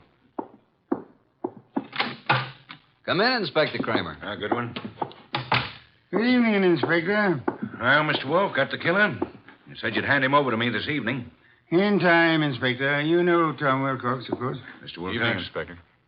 What about the ballistics report, Inspector? The bullet was shot from the same gun that killed Hanson. And that gun, I am certain, came from the home of Pat and Don Parks. Marge and Brad King also had access to it. I have one more bullet here, Inspector, one fired at Mr. Goodwin. I am sure it was also shot from the same gun. However, it isn't important now. Isn't important? It almost cost me my life. You can make it into a charm if you wish. Inspector Kramer, before our other guests arrive, I must tell you that Mrs. Park lied on the witness stand. She was not with Tom Wilcox at the time Keith Hansen was murdered. In fact, they were absolute strangers. What? Sit down, Inspector. 4 other guests are due to arrive any moment. Well, who are the other guests? Patricia and Don Park, Marge and Brad King. One or all is involved in the Hansen murder. Archie, do any of these people wear spectacles? Nope, none of them. Do you know why this person killed Hanson, Mr. Wolfe? First of all, Hansen was a blackmailer. The girl Marge was the current victim. The letters Hansen held were the threat. I'll explain later. Well, then Pat must have thought that Marge killed Hanson to get the letters, and she lied on the stand to save Tom's life because she believed Tom was innocent. Where's this Marge King? I'll have her picked up. Sit down, Inspector. Archie, I believe our guests are arriving now. Come in, come in. How are you? Good evening. Archie, chairs. Inspector Kramer, Patricia and Don Park, Marge and Brad King, and this is Tom Wilcox. We've met at the Club Diablo this afternoon. All right, Mr. Wolfe. Which one is it? Patience, Inspector. One of these 5 people is the murderer of Keith Hansen, a killer. What is this nonsense? Please sit down. Mr. Wolfe speaking. Go ahead, boss. Any one of you had sufficient motive to have committed the Hanson murder. Not one of you has established a bona fide alibi. You who are actually innocent must tell the truth, or you shall all suffer as accessories after the fact. Mr. Wolfe, you're wasting your time. Marge, several years ago, you were secretly married to Keith Hanson. It lasted but 1 week. You gave Keith the money to get a divorce from you at Mexico. He didn't, which made you a bigamist when you married Brad. Keith was all set to blackmail you. He knew your husband, Brad, was wealthy. Marge, is this true? Yes. Oh, please, Brad, I thought he got the divorce. If I'd known that, I would have killed Hanson myself. Maybe you did kill him. One moment, Inspector. Patricia, you lied on the stand to protect Tom Wilcox here because you believed your sister Marge was guilty of Hanson's murder. Why did you believe her guilty? Were you at the scene of the crime? Marge, it's time to tell the truth and clear all this up. You won't be satisfied until you're in jail. Will you shut up? Quiet, please. Go ahead, Marge. All right. Keith Hanson was shot from the bedroom while I stood talking to him in the living room. You went there to buy back your letters? Yes, Pat drove me to his apartment. There was no place to park, so she said she'd drive around the block until I came out. That's why she's never been sure whether I killed him or not. That's right. Because I feel I might have shot him if I'd been in your place. Because of what Hanson did. What was it he did? Keith Hanson demanded $10,000 in exchange for the letters. Pat loaned me the money, so Brad wouldn't know. What? Is that true, Pat? You loaned her $10,000? I got to Keith's apartment about 9:30. He looked awful. He obviously had been in a fight. The room was mussed up and his nose was bleeding. Yes, go on. He went to the bedroom to get the letters and came back saying they were gone. I didn't believe him. Keith said he knew who had taken them and he'd have them back by morning. He grabbed the money from me and put it in his pocket. He was just about to tell me who took the letters when there was a shot from the bedroom door. Keith Hanson fell to the floor, but I didn't see anyone. I wanted to get my money from his coat pocket, Pat's money, but I couldn't touch him. His staring, wide-open eyes were horrifying. I ran. Poor baby, why didn't you tell me? I think you're lying, young lady. You took the gun from your sister's desk, and when Keith Hanson didn't produce the letters, you deliberately shot him. You didn't even offer him any money. You kept it yourself. No, I didn't. Oh, Pat, don't believe him. Inspector Kramer, she's innocent. I know who did it. Oh, no, Brad, stop. Oh, Brad, what are you saying? All right. Break it up. Yeah, so do I know, Brad. That's why you left the horse show. I've thought you were guilty all along. All right, Inspector. Now you know. I don't get this, boss.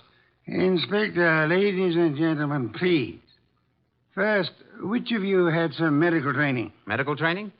Well, Keith Hanson and I both went to medical school. Why? That is most enlightening, Mr. Park. Marge and I were nurses' aides during the war. Then perhaps you can interpret this medical phraseology for me. These few lines from this little medical book. Archie, hand it to Dunpop. Will you read it, please? Top of page 75. It says the form of pernicious anemia commonly found in the human is... Now, Don, hold your hand over your right eye and read on. What?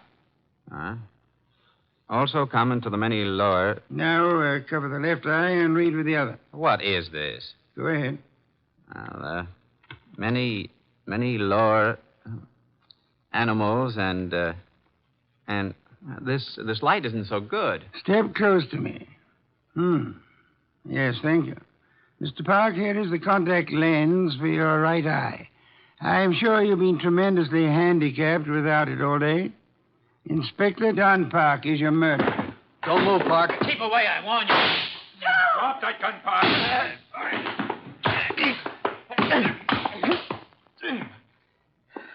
Well, I got his gun. There you are, Inspector. He's all yours now. Okay, come on. Okay, Goodwin. But I'll get out of this. You trapped yourself, Don, by your contact lens. It dropped from your eye during the scuffle with Archie in the Hanson apartment this afternoon. And the gun Archie just took from you is undoubtedly the murder weapon. And the gun that fired the bullets at Wilcox and Archie today. Hey, Tom, are you all right? There's blood on the side of your head. Just grazed my scalp. You and I must have hard heads. Well, that's that. Thanks so much, Inspector, for dropping in. Come again, won't you?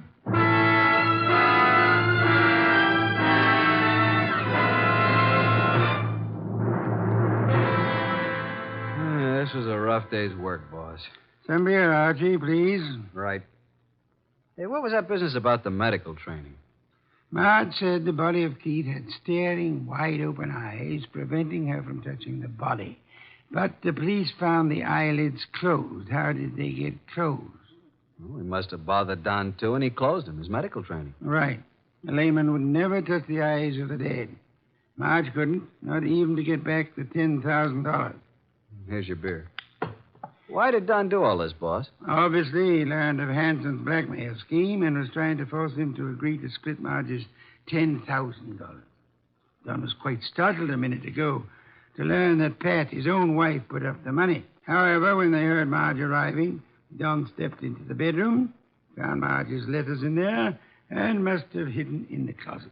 And then as Keith Hanson was about to speak Don's name, Don shot him and took Marge's money.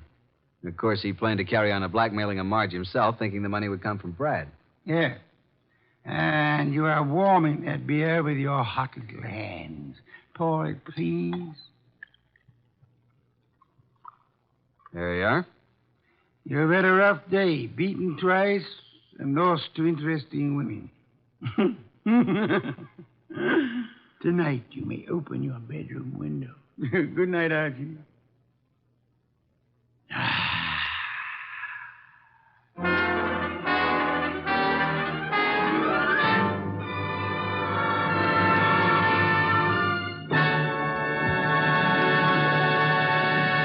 You have been listening to The New Adventures of Nero Wolfe, starring Sidney Greenstreet.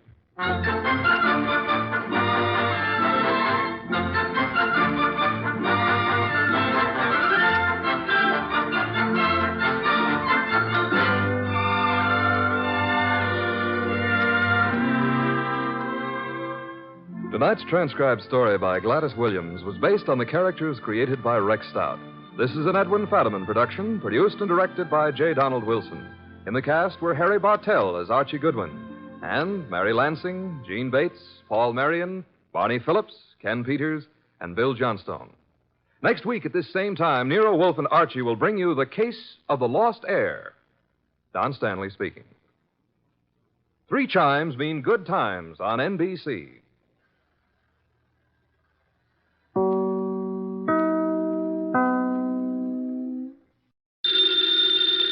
Ladies and gentlemen, the ringing of that phone bell brings you mystery, adventure. Nero Wolfe's office, Archie Goodwin speaking. Mr. Horace Crale. Does Mr. Crale know Mr. Wolfe? Oh, I see. What is it, Archie? A guy named Horace Crale. His secretary says he wants to talk to you. What about? I don't know. Us?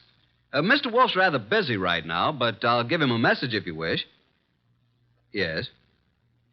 Yeah. Wait a second, Mr. Wolfe. What? Black on red and red on black. Archie, this is solitaire. So? Solitaire is a game that is played by one single person alone. If I wish to put a red card on a red card or a black card on a black card... You're cheating. Of course I am cheating. What is the message Mr. Horace Crale's secretary asked you to convey? Just that he wants to see you. In a rather tragic sense, I suppose he does. Why tragic? In that he wants to see me. He is blind. Tell him to come here at his own convenience. Okay.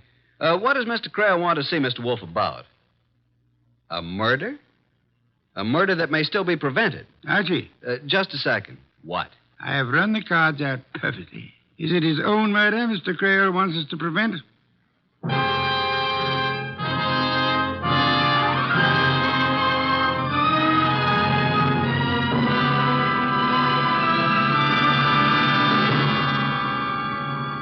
Ladies and gentlemen, it's that renowned genius who is the bulkiest, balkiest, most ponderous, and most brilliant detective in the world. Yes, none other than that chair-borne mass of unpredictable intellect, Nero Wolfe, created by Rex Stout and brought to you in a new series of adventures over this NBC network in the person of Mr. Sidney Greenstreet.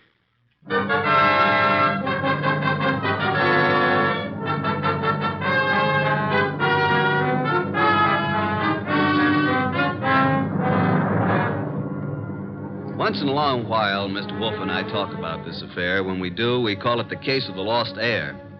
But I don't think the title's quite adequate. For me, it ought to be called the case of the gone goose. And I was the goose. Well, Archie, do you see any red on red or black on black? Nope. So? So what?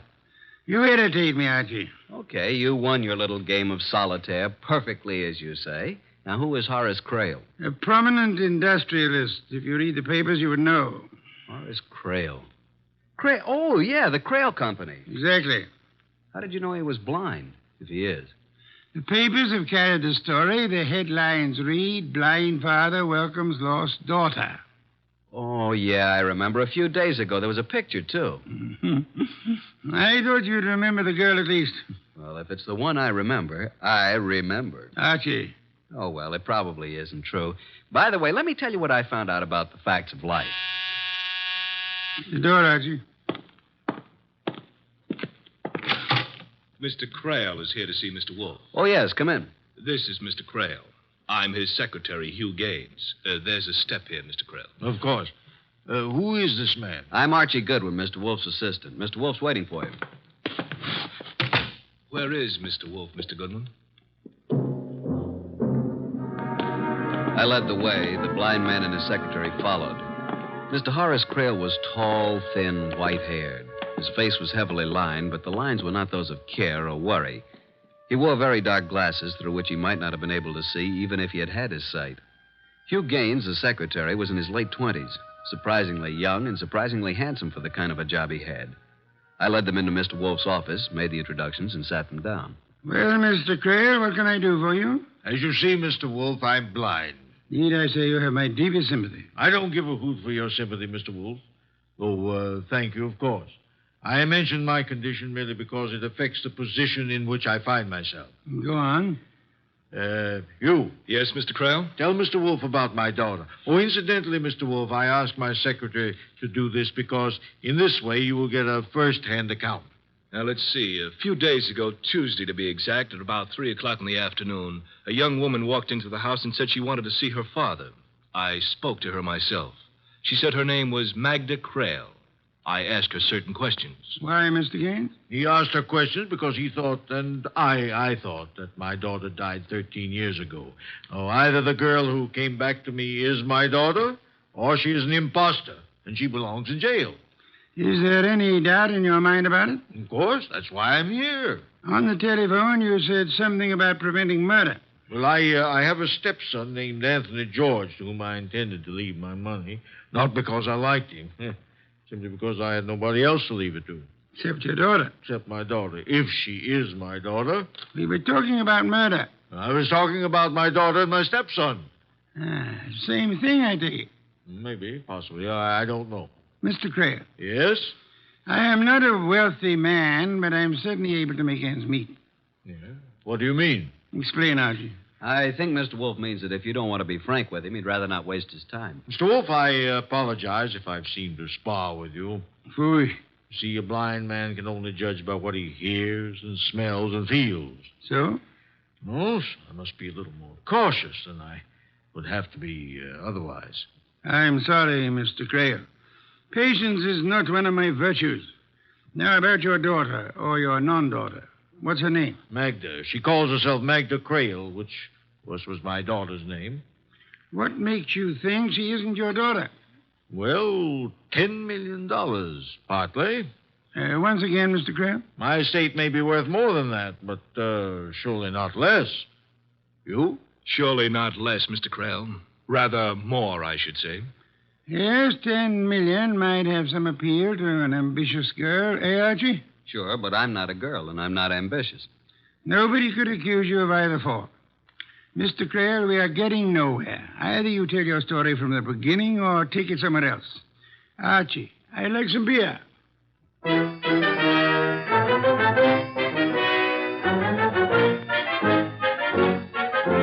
When I went out for the beer, the kitchen was a mess, and incidentally, I saw what was being prepared for lunch. When I got back to the office, Mr. Crail and his boy were gone. One beer for Mr. Wolfe. What happened? What took you so long, Archie? I had a sandwich. And spoiled your lunch. You know what you're having for lunch? Of course. I planned it. Baby octopus. Delicious. I'll take your word for it. What happened to the blind tycoon? Get your book, will you, Archie? I want to give you a few notes. Oh, just a second. Okay. Item. You needn't repeat everything after me. Yes, master. Item, Horace Crail was born blind. Item, his wife and their 6-year-old daughter, Magda, disappeared in their private plane 13 years ago. Magda returned last Tuesday. Item, no matter what he says to the contrary, Horace Crail is afraid he's going to be killed. I think Mr. Crail is right.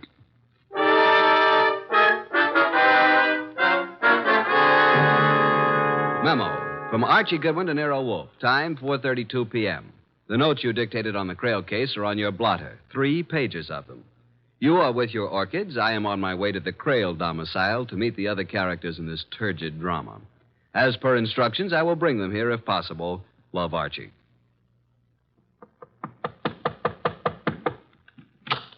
Yes, sir? My name is Good.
Beautiful. Mr. Goodwin. Archie. Oh, we could get along together, Archie, if that's the way you are. It's the way I am. I can't seem to do anything about it. Where's Anthony? Anthony? Oh, Anthony George. Well, I thought both my repulsive half-brother and I were supposed to meet Nero Wolfe. I'm here in case anybody wants to know.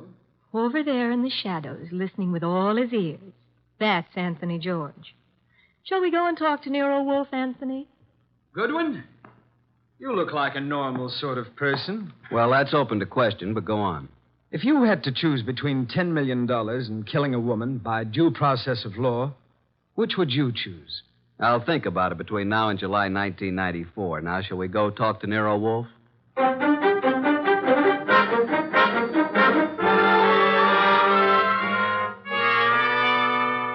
Miss Crail. Yes, Mr. Wolfe. Why did you wait until last Tuesday to let your father know that you were living? Does it make any difference? I think so. 13 years ago, I was 6. What she means is that she was 6 when she died. But I didn't die, Anthony Sweet. Obviously. But Magda Crail did. With my mother. His mother. Anthony says he doesn't remember me as a child. But I remember him, the brat. What about me? When I was about 4 or 5, you were 8 or 9, I suppose. Do you remember dressing up in one of Daddy's tailcoats, a sword, and Mother's hat with a plume? Suppose I did. You're still not my sister. Don't worry, Anthony. When poor Father dies, I'll support you. Archie. Sir? I made a mistake. A mistake? You? I thought I wanted to talk to these young people. I don't. Take them away. Take the young lady to a nightclub. On my salary? As part of our investigation, it will be charged to Mr. Horace Crail. It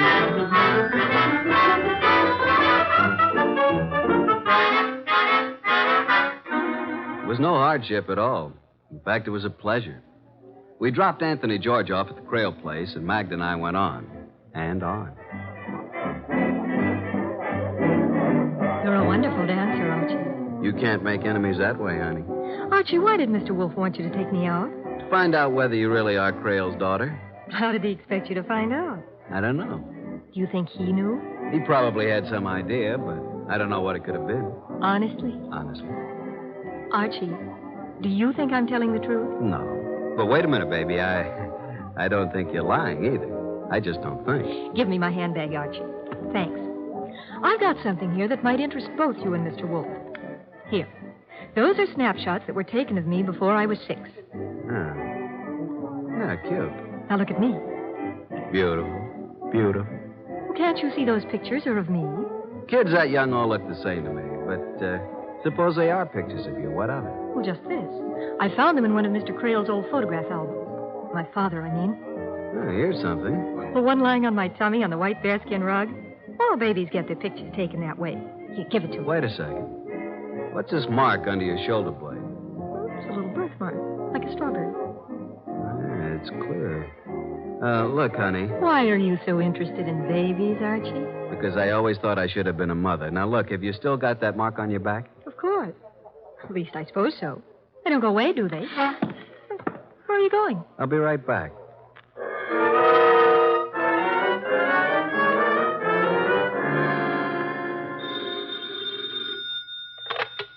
Nero Wolfe speaking. Archie Goodwin. I'm with Magda Crail. No doubt. What? No doubt, I said. But never mind. What do you want? Want to ask a question. Go on. You don't think Magda's Horace Crail's daughter, do you? I don't think anything. You're stealing your lines from me. Never. All right, then, no.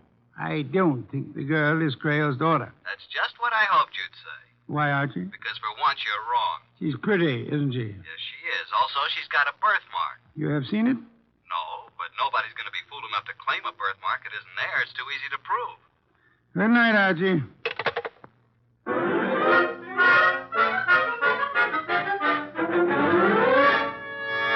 thought you deserted me, Archie. Well, you know Hugh Gaines, don't you? Hello, Gaines. Hello, Goodwin. Making hay while the moon shines? You know, if you work that into a routine, it could be pretty dull. You don't like me, do you? Do I have to? No, not in the least. Well, that's good. Mr. Wolfe and I feel it's wrong to like any of our clients, especially in nightclubs. Really? Why? Because they might sit down at your table while you're making a telephone call. Oh, I'm sorry. Never mind. Finish your drink. Once again, I'm sorry. Forget it. Mr. Crail seems to think that Magna's trying to rook him. Apparently. What do you think? Boys, I'm here, too, you know. Quiet. What do you think, Mr. Gaines? Well, to me, it's a matter of no importance, one way or the other. As for Mr. Crail, what he wants is absolute proof. And, of course, there's no such thing as proof that is absolute. Do you want me to add it up for you? Yeah, that's exactly what I want you to do for me. Add it up.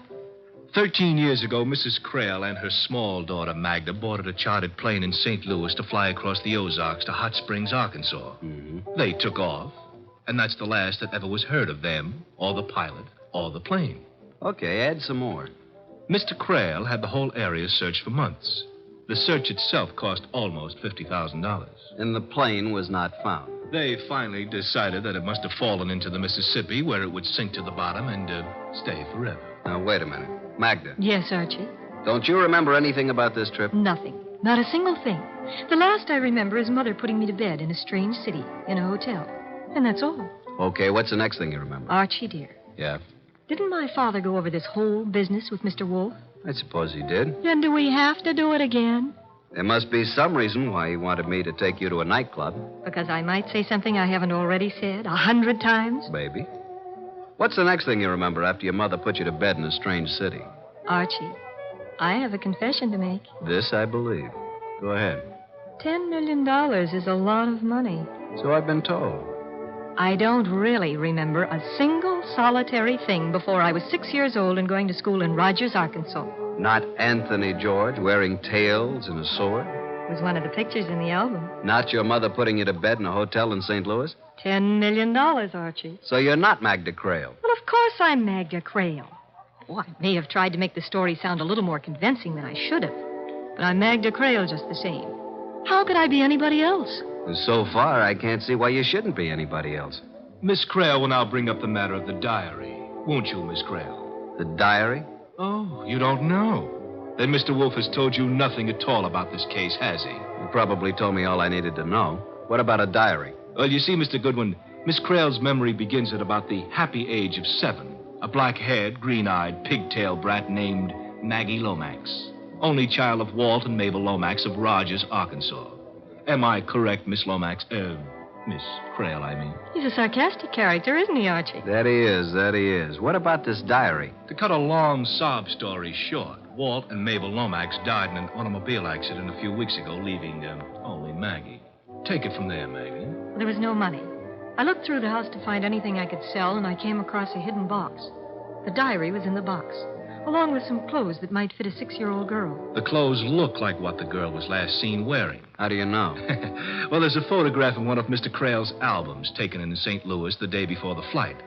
But for $10 million, those clothes could be reproduced, stitch for stitch. Archie, dear. Take him out in the alley? It would be a pleasure. Oh, now, wait a second, Archie. With one arm tied behind you, I think you could probably beat me into a pulp. Is it all right if we don't prove it? We were talking about the diary, Archie. Okay, what about it? Archie, I don't even claim the handwriting is mine. What's handwriting when you're 6 years old? Still, the first page is one of those things that has name, name of parents, home address, and like that. Color of hair, eyes, you know. Sure, I had one myself. Certainly. Every child had one. One or a dozen. Maybe they still do. You fill in the first page, and then you never write another word. Honey. They were cheap. I doubt if they cost a quarter, and there was a place that said, my first date, favorite pastime. Look, baby. Oh, he calls me baby, Mr. Gaines. Yes, I noticed that. I think he'd believe your story no matter what you told him. Get lost, will you, Mr. Gaines? What's that? Get lost. Drop dead. Turn blue. Well, I can take a hint. Good night, Archie. And Miss Lomax. Prissy, isn't he? Prissy is the word. He doesn't seem to believe your story. He believes what he's told to believe. It's his job. Sure. You believe me, don't you, Archie? Honey, you're beautiful, just the way you are. Now, let's talk about the diary. I hate you. I hate you, too. Shall we dance? The diary. Oh, dear. Where is it? Do you call this romance? No, I call it working overtime. Where is it? Here, in my handbag. Here. Push over. We look at it together. I'm not crowding you, am I? What's a little crowding? Cozy, isn't it? Now, look at the cover first. My diary, 1934. I suppose somebody gave it to me for my 6th birthday. Let's just not suppose anything, shall we? All right, Archie. Page 1. Name, Magda Crail. Date of birth, October 11th, 1928. But you read it. Or can you read? Anything you can write, honey. Date of birth and so on. Father Horace Crail, Mother Mabel Crail.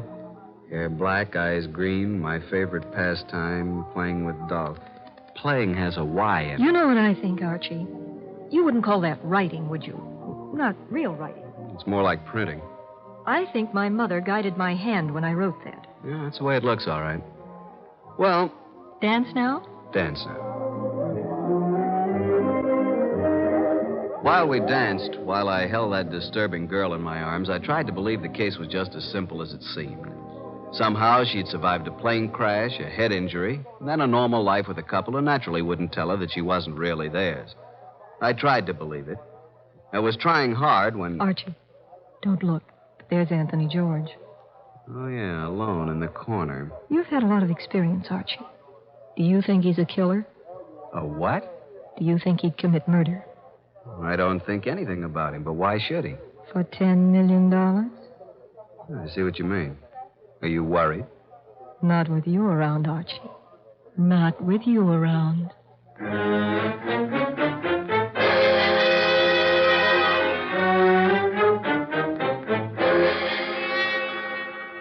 It was like that, maybe even more like that, until the waiter told me I was wanted on the telephone. I asked her to keep the table warm, that I'd be right back.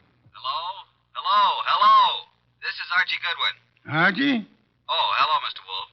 I've been talking to Mr. Crail. Wonderful. Little less humor, perhaps? Okay, what about Mr. Crail? He showed me some pictures of his daughter. Baby pictures? Unfortunately. Some of the pictures were missing from the album. Those are the ones I've been looking at. Archie, I'm interested in that birthmark. So am I. Do you think you could persuade the young lady to have a picture taken of her back undraped? Wait a minute. Just one moment, please. Well? You mean that? Clear picture in a bright light. How would you like her posed, Mr. Wolfe? I am not amused, Archie. Okay, I'm sorry. All I want is a clear, sharp, focused picture of that birthmark. And I expect you to get it for me. Good night, Archie.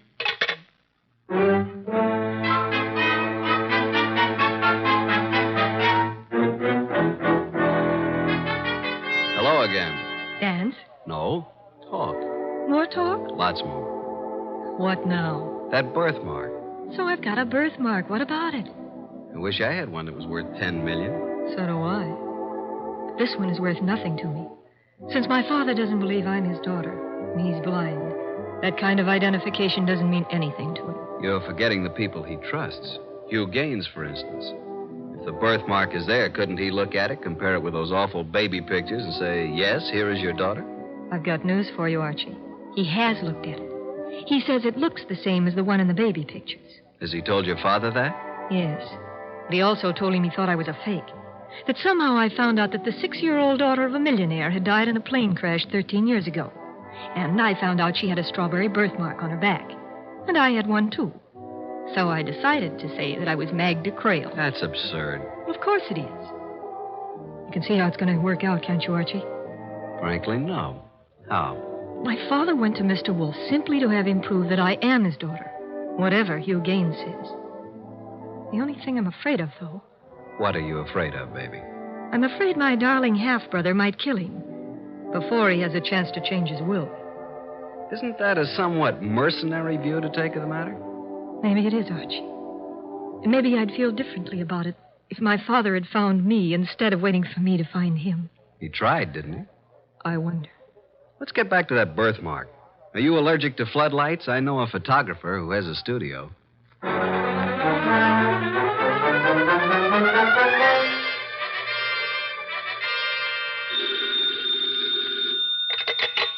Confound it, Archie. How did you know it was going to be me? Because nobody else would dare to call me this late. What do you want? I got the pictures. They're drying now. If you come home, bring them with you. They may be important tomorrow. Have you heard that Horace Crale was murdered? No. How? Who? Where? Tomorrow we'll talk about it, Archie. Good night.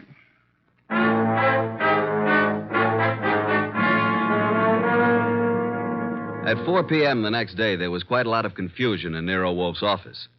At his direction, I'd set up a picture screen at one end of the room, and on his desk at the other end, a rather strangely constructed projector.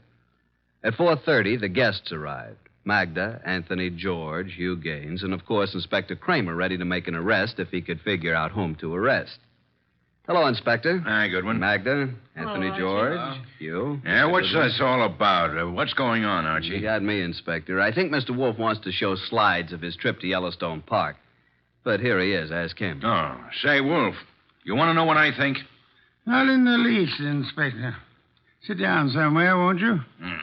Archie, will you turn out the lights? Thank you. Now, this is a picture of Magda Crale lying on her stomach at the age of 6 months. I changed the focus so, and we have a close-up of a birthmark. A smooth discoloration that looks as if it might have been painted on. Now, look, Wolf, you said if I came here, you'd give me the guy who killed Horace Crale, and you show me a picture of a baby's back. Inspector, if you open your mouth again, I may not keep my promise. Go ahead. While we look at this enlargement of a birthmark on baby's back, let us remember that the late Mr. Horace Crale was blind and never saw it. So what? What's he getting at, Goodwin? Inspector, if I knew, I'd tell you. Listen. Mr. Crale had a trusted secretary, Hugh Gaines. I'm here. Of course, Mr. Gaines had a brilliant idea. He knew the tragedy of Mrs. Crale and her daughter, and he decided to bring Crale's daughter back to life. What makes you think so, Mr. Wolfe? You had access to the photograph album, and only you. Oddly enough, Mr. Crale didn't even know his daughter had a birthmark until you told him. That may be true, but what of it? It's unimportant. Now I want to show you another picture. Archie, explain this picture, will you? Reading from left to right, this is a picture of Miss Crale's back. Very pretty, too. As you can see, there is what appears to be a small birthmark somewhat under the left shoulder blade. I change focus, and as it becomes larger... That's not a birthmark. That's tattooing. You can see it. Tattooing, of course. And Mr. Gaines had a brilliant idea. How to make use of a tattooed birthmark and Miss Magna to help him out. Blind as he was, Horace Crale saw through it. That's why Hugh Gaines had to kill him. No, you don't, Gaines.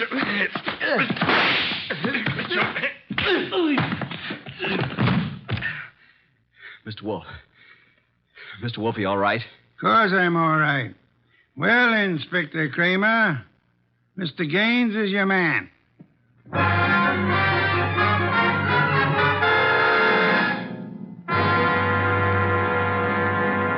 Another bottle of beer, please, Archie. It's right there in front of you. You know, I was thinking. A girl can get herself tattooed, can't she? Is that a crime? What does it prove?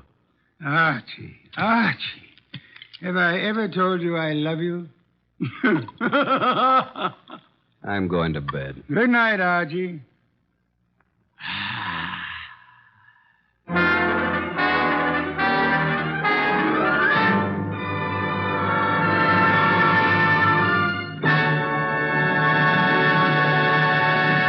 You have been listening to The New Adventures of Nero Wolfe, starring Sidney Greenstreet.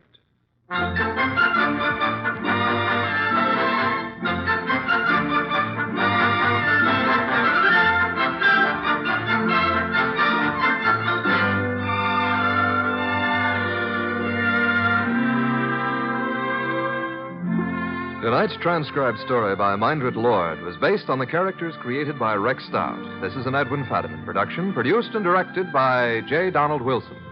In the cast were Harry Bartell as Archie Goodwin, and Martha Shaw, Vic Rodman, Peter Leeds, Gray Stafford, and Bill Johnstone. Next week at this same time, Nero Wolfe and Archie will bring you the case in room 304. Don Stanley speaking. 3 chimes mean good times on NBC. This Sunday, the glamorous and unpredictable Tallulah brings you another hour-and-a-half broadcast of The Big Show, starring Fred Allen, Judy Holliday, Joan Davis, Fran Warren, and many more. And this Sunday's Theater Guild on the Air production is the Broadway comedy The First Year. Starring in this Theater Guild presentation are Richard Widmark and Katherine Grayson. Remember, Tallulah Bankhead stars in her wonderful Big Show Sunday on NBC.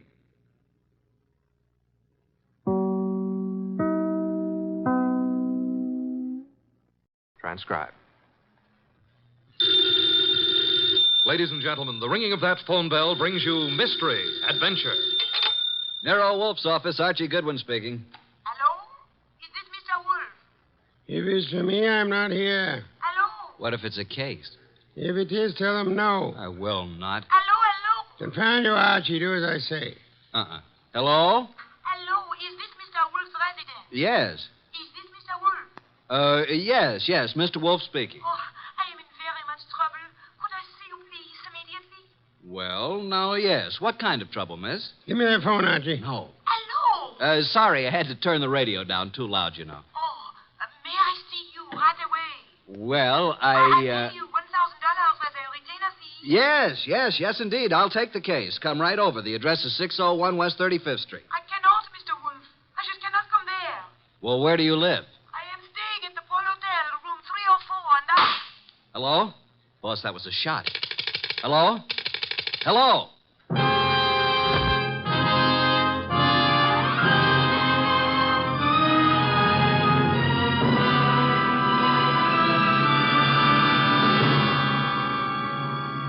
Ladies and gentlemen, it's that renowned genius who is the bulkiest, most ponderous, and most brilliant detective in the world.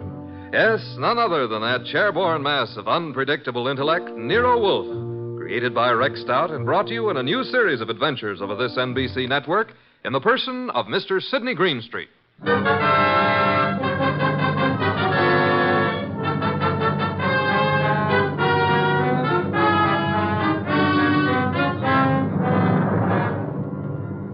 We've usually referred to this story as the case in room 304. The girl on the phone had a decided foreign accent. I wasn't quite able to decide what nationality she was, but it sounded like French. Anyway, there was what sounded like a shot, and then dead silence for a second or two. Hello? Hello? Hello? Well, Archie, another woman? Bah. Mr. Wolfe, I heard a shot, and then the line clicked off. Trouble. Women always trouble. I said I heard a shot on the phone. Indeed. I'm going over to her hotel and see what goes on. By all means, Mr. Wolfe. Yeah. Huh? Now that I've been insulted to the tone of being called a radio... I'm sorry, Mr. Wolfe, but we needed the money, and this was $1,000. If you'll excuse me, I have to attend to my orchids, Mr. Wolfe. What about the girl, the shot? Fascinating, isn't it? You figure it out. Okay. I've got to get over there. Room 304, Paul Hotel. So long, boss. Good luck, Mr. Wolfe. Please phone me from time to time.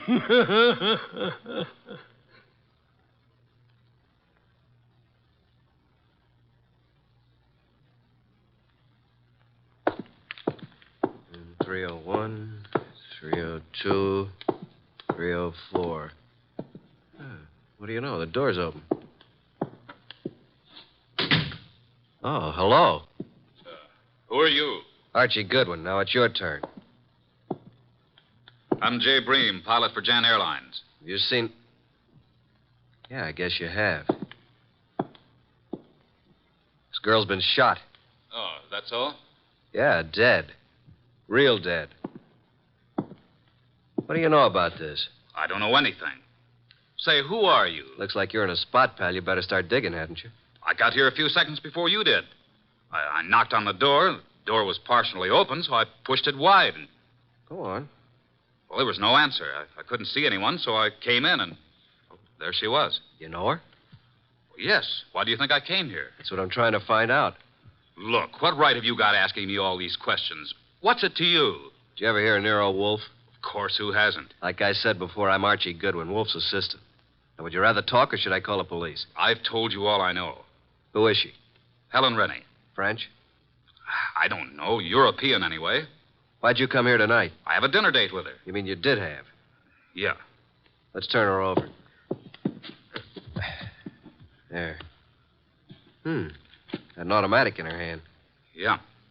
I never saw it before. Hey, I wouldn't use the phone. The fingerprints. It's okay. I'll use this handkerchief. Who are you calling? My boss. Oh.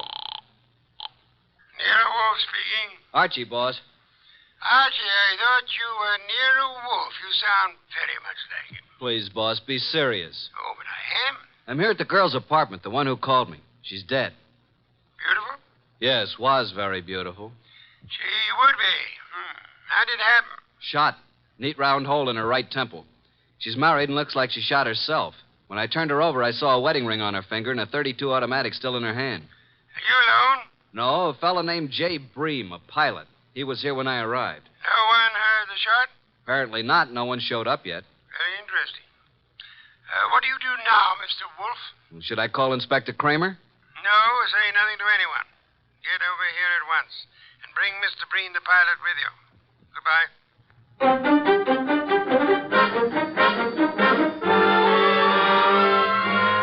That's all you know about it, Mr. Breen? That's right, Mr. Wolfe. Just like I told Mr. Goodwin here. The whole thing sounds... Hey, I just thought of something. Pray tell, Archie. It can't be suicide. Oh, and why not? How can a dead woman hang up a phone? You finally arrived at that, Archie. Amazing. Of course she couldn't. She was murdered. Murdered? Yes, Mr. Bream. But I thought she committed suicide. Please, Mr. Bream, it'll be better if you don't think. Where do you stay? 321 West 19th, apartment 5. And your job? I've 10 days vacation. Started yesterday. One thing, Mr. Bream, I suggest you don't leave town. Furthermore, talk is not advisable. I strongly recommend that you adopt precautions. Yes, sir. Show Mr. Bream to the door, Archie. Yes, sir. Right this way. Good night, Mr. Wolfe. Good night. I didn't want to tell you in front of Mr. Bream, but I found this in her purse when I sent him for a sheet to cover the body. $1,000 check. Made out to Mr. Nero Wolfe. Well, boss? I think it's time we phoned Inspector Kramer. Should I? Who else, Archie? Who else? My apologies. I forgot how heavy that phone really is. Archie. Oh. Do you want me to talk to the inspector? I'll do the talking. Should I hold the phone for you? You can get me some beer. Inspector Kramer. One moment. Here you are. It's Nero Wolfe, Inspector. I think you had better go over to the Paul Hotel. Yeah, why? I believe you'll find a dead woman there. A dead woman? What is this, a gag, Wolf? I'm afraid not, Inspector. Well, how did you know about it? Have you been over there? Telepathy, Inspector. Wolf, I'm too busy today to listen to nonsense. Telepathy. Don't give me that kind of stuff. If I find a body, I'll lock you and Goodwin up.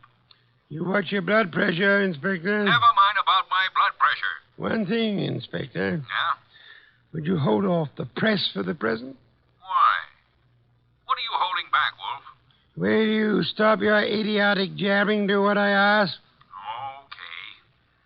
By the way, Wolf, I suppose you know the girl's room number. Naturally, Inspector. It is room 304. So hurry. Oh. Dear Inspector Kramer, he's so fond of me. Archie. Yes, sir? I suggest you call the bank in the morning and find the person who is handling Miss Renee's account. Try to bring all her canceled checks over here. And what if they won't hand them over? Then Kramer will get an order issued to do so. Simple?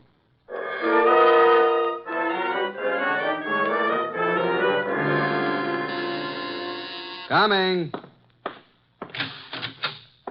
Well, where's Wolf? Where do you think he'd be? In his big chair. Good evening, Inspector. I expected you before this, Inspector. What kept you so long? If I told you I had a flat tire, would you believe me? Now start giving, Wolf. What did you know about the dead girl? Inspector Kramer, do sit down. Relax. Nervous tension is such a deadly thing. Now listen here, Wolf. Would you like some beer? Most soothing, you know. Come on, what's the dope on this case? Fill the inspector in on the details, Archie. I was here talking to the girl over the phone. There was a shot, and then I went over to her hotel and found her the same as you did, dead on the floor. And the phone was placed back on the hook. Come on, Wolf. There's more to this than that. Let's have it. Really, Inspector? Who was she? You don't know? I mean, what do you know about her? Now get this straight, Wolf. Please, Wolf. What's this all about?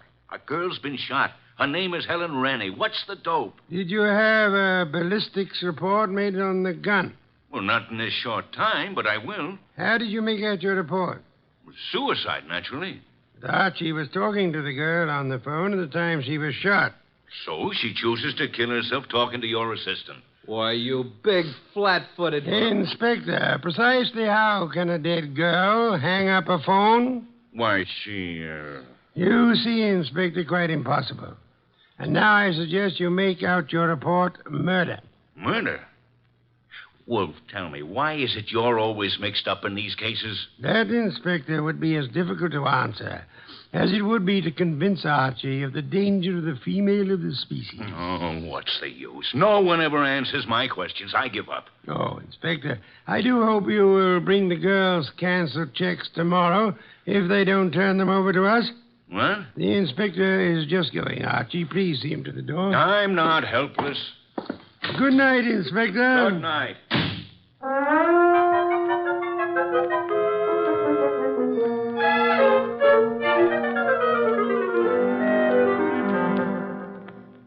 Please, boss, can't we have just a little air in here? You've been out all the morning. Isn't that enough? Gonna get me an oxygen tank to use in here. Did you contact the bank regarding the girl's account? I did. I finally talked to the head of the accounting department. He told me about our personal agent here, Mr. Renfrew. He was handling all our financial affairs. Went to see Renfrew. What did he have to say? Very little. But he seemed very upset when he learned of her death. I didn't tell him how she died. He said Helen Rennie was here buying technical equipment for her government in Europe. Technical equipment? What kind? Laboratory stuff. Did she make any definite purchases? From the Arrow Company here in town, and Mr. Paul Morio is the head man of this Arrow Company. Mr. Renfrew, her agent, gave us quite a bit of an argument about coming over here today, said it was very irregular to show bank statements. But he finally gave in. I didn't need the inspector's help. What time do we have the honor? He said he'd be here at noon. Noon.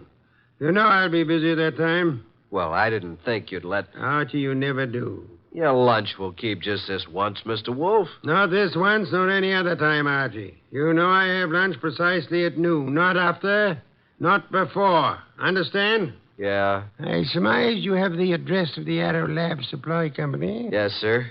You want me to go have a talk with Mr. Morio who runs the place? Sometimes, Archie. Your conclusions are fantastic. I'm leaving. One thing more. And? After you return from your visit with Mr. Morio, would you be so kind as to entertain Mr. Renfrew until after my lunch? And don't stand there with the door open. Sorry, boss. I'll go out through the coal chute. Do forgive me.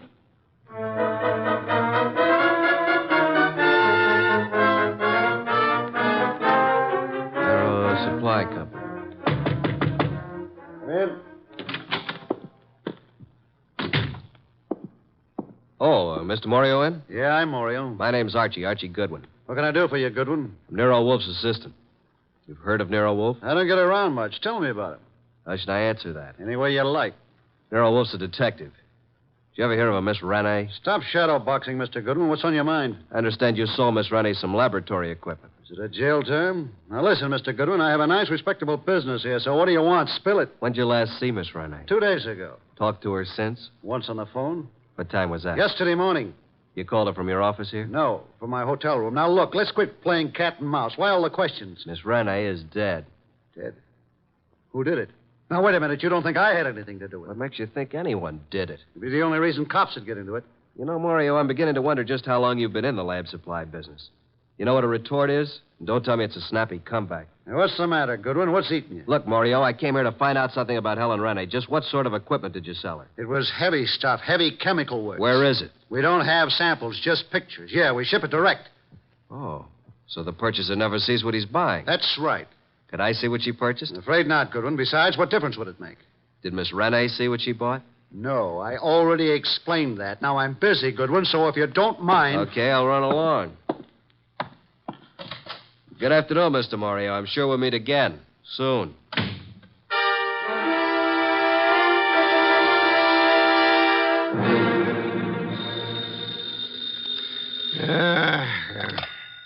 Nero Wolfe speaking. Archie, boss. Yes, Archie? Just left the Arrow Lab Supply Company, and as far as I'm concerned, something's rotten in Denmark. Indeed. This guy Morio, who runs the company, doesn't sound like a legitimate lab supply man. I think he's running some kind of a racket. What makes you believe that, Archie? Just not the type to be in a legit business. Things just don't jive. And she didn't see what she bought. You believe, then, that he would have reason to want Miss Rene out of the way? Yeah. Guy made me see red. I wanted to take a poke at him. Archie, you're an idiotic hothead. He said it was all heavy lab stuff she bought, and it was too late for me to see it. Forget it now. Get over here as soon as you can. Immediately? Immediately. Have you forgotten you have an appointment with Mr. Renfro at noon? Goodbye.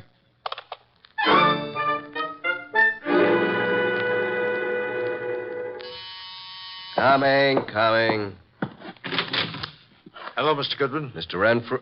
Well, who's this? My goodness, come in. Yes. Come in, my dear. Thank you. Mr. Goodwin, I brought my secretary along. I hope you don't mind. Mind? Why, Mr. Renfrew, how could anyone object Mr. Goodwin, Miss Bennett. Hello, Miss Bennett. First name? Jean. Do you always use this approach, Mr. Goodwin? Only at noontime, and my name's Archie. Well, this is a happy surprise. Please sit down, Jean. Allow me. Thank you. Well. Wasn't it Mr. Renfrew you wanted to see? Yes. Mr. Wolfe will be down shortly, Mr. Renfrew. Please be seated. Thank you. Is something wrong, Mr. Goodwin? Not a thing, Miss Bennett. Not from where I sit. Don't believe a word he says, miss. His judgment concerning women is not to be trusted. Thank you, Mr. Wolfe. You're so kind. Mr. Wolfe, Miss Bennett. How do you do? Mr. Wolfe? Mr. Renfro, I presume. Yes? Now we can get down to business at hand, Mr. Renfro. Yes, by all means. I don't understand why we couldn't have discussed this on the phone, Mr. Wolfe. The whole thing is highly irregular. Of course, I know you're trying to do your duty, but... I prefer not to discuss the dead girl's business affairs on the phone, Mr. Renfro. You should appreciate that. Yes, I see. Now, what is it you wish to know? How long have you known Helen Rene? About a month. When's the last time you talked to her? Yesterday. What time? Why, about 2:30. I called her from my room. She was here on government business. You brought the canceled checks? Here you are, Mr. Wolfe. Quite sizable amounts, Mr. Renfro. Very interesting indeed. Yes? You see, Miss Renee made some very large purchases, Mr. Wolfe, and of course they were all quite legitimate. Would you mind if I kept these checks overnight? Well, Thank you, Mr. Renfro. By the way, was Miss Rennie right or left-handed? Why, left-handed, Mr. Wolfe. Why? Just inquisitive. Now, if you will excuse me, Miss Bennett, Mr. Renfro, I have a very urgent appointment. Well, if I can be of any more service, don't hesitate to call on me, Mr. Wolfe. Thank you, sir. Oh, dear. Poor Miss Renee. I hope the person who did this dreadful thing is dealt with properly. Indeed. I must run along now. Yes, this way. Must you go too, Miss Bennet? Good day, Mr. Wolfe. I must, and good day. See you soon, Miss Bennet. Well, boss, what do you think? Isn't she a beauty? I'm sure I'm not a fair judge, Archie. Do you happen to know where the Morio warehouse is? Why, yes. It's at the other end of town near the river. Oh, no, not again. 9 o'clock tonight. Okay. I suppose you want me to take a gander at what's in the warehouse, break in like a burglar? Archie, if your mind were free of women, I do believe you could reach phenomenal heights in this your chosen profession.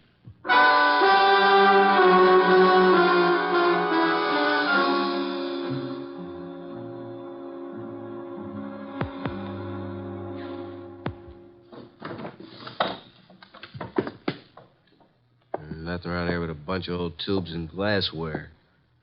I hope Wolf knows what he's doing. I don't. All right. Stand where you are and reach. What's it? Flip the lights on, Joe. That's better.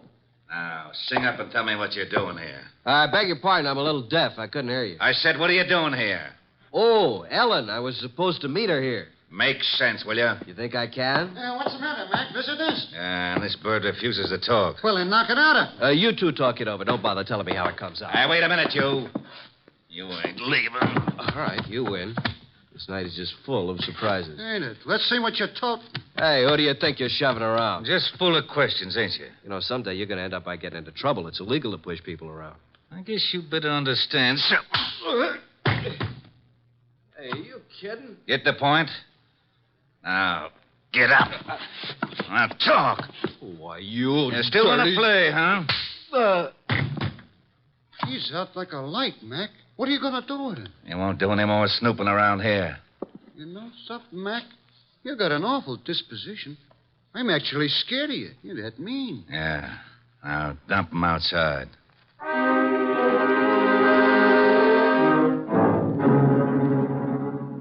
Hey, boss. It's me, Archie, remember? Archie, these interruptions are detestable. Can't you see I'm busy? Is that you, Archie? I've been busy, too, boss. Look at my face. I had an accident. From your appearance, I'd say that someone else had been busier.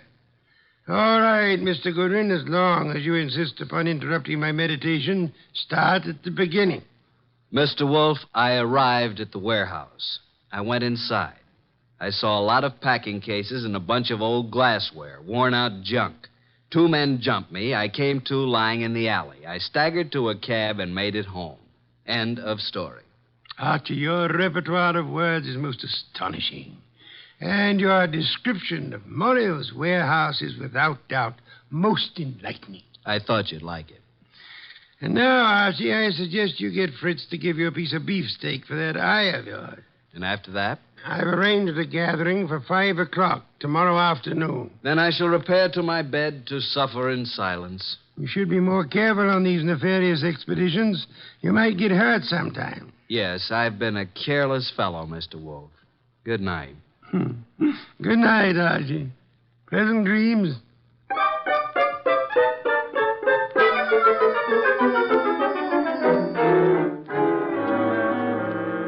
Mr. Wolfe, I'm glad you called me early. I was just about to leave town for a couple of days.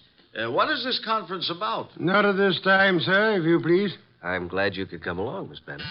I'll be happy to assist in any way I can, Mr. Goodwin. Archie? Right. Well, good evening, Mr. Morio. I knew we'd meet again. It's no fault of mine, Goodwin. Please come in. Come in, Mr. Morio. You don't want to keep the rest of the guests waiting. What do you want with me? Why, what? Nothing.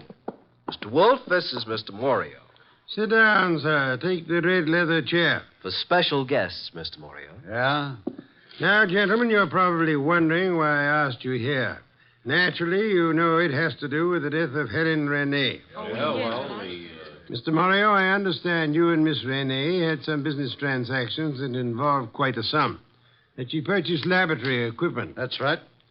Archie told me that your warehouse contained nothing but second-hand junk.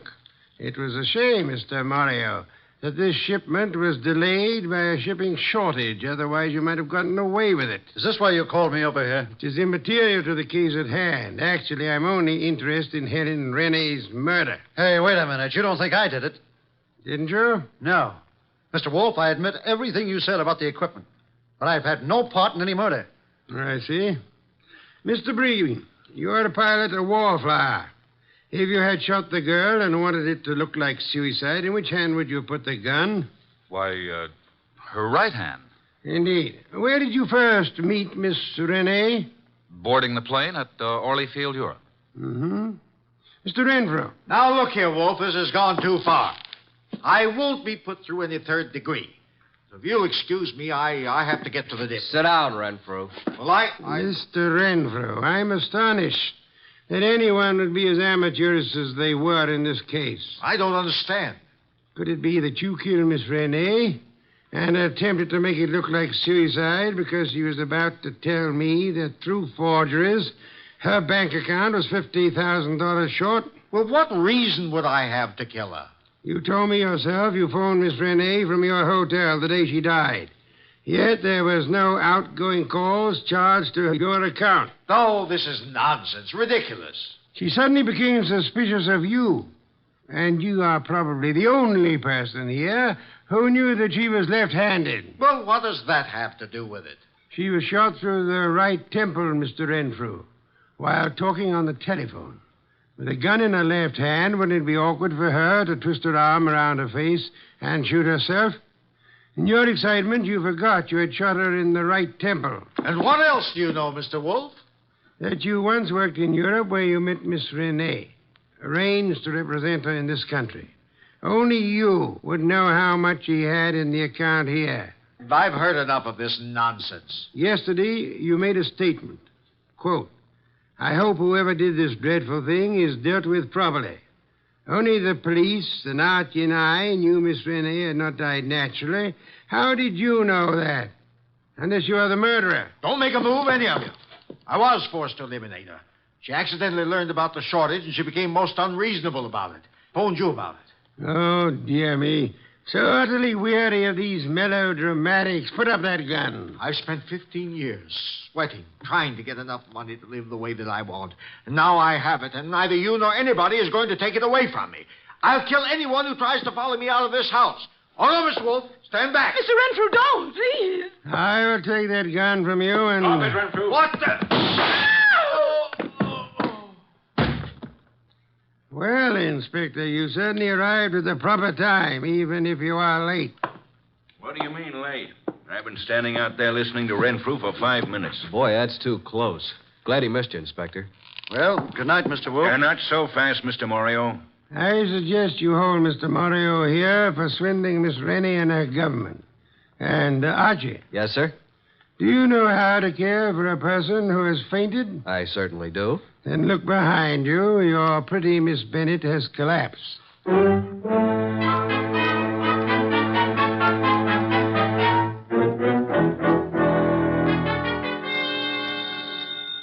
I'll get it.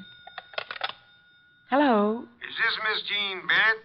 Yes. Is Archie Goodwin there? Well, yes. Just a minute. It's for you, Archie. For me? Mm-hmm. No one knows I'm here. Hello? I thought I'd find you there, Archie. How'd you know I was here? I figured that by the skill you expressed on reviving a patient from a deep faint. Archie, on the way home, I want you to stop at the delicatessen and pick up the following things. Ham, beer, cheese, olives. My boss. How do you know you were here? Pure deduction. That's why he's called the world's greatest detective. Really? Come here. Yes. Archie, you shouldn't have... Oh. Archie. Archie, you listening to me?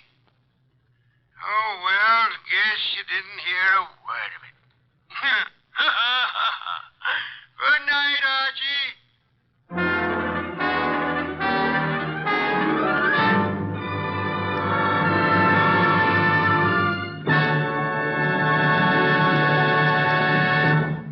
You have been listening to The New Adventures of Nero Wolfe, starring Sidney Greenstreet.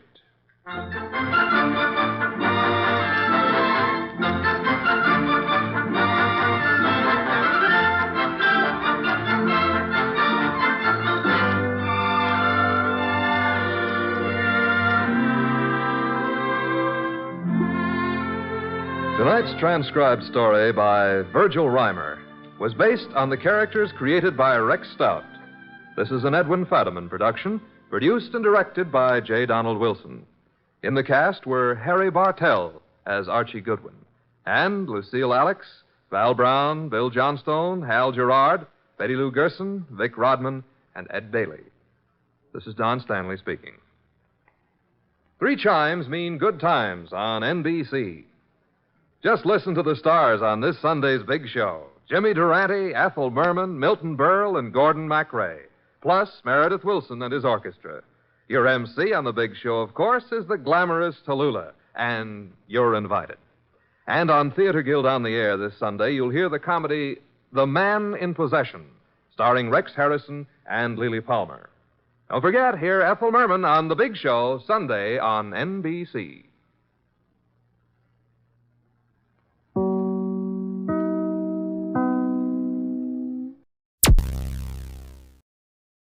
Thank you for listening. Please like and subscribe.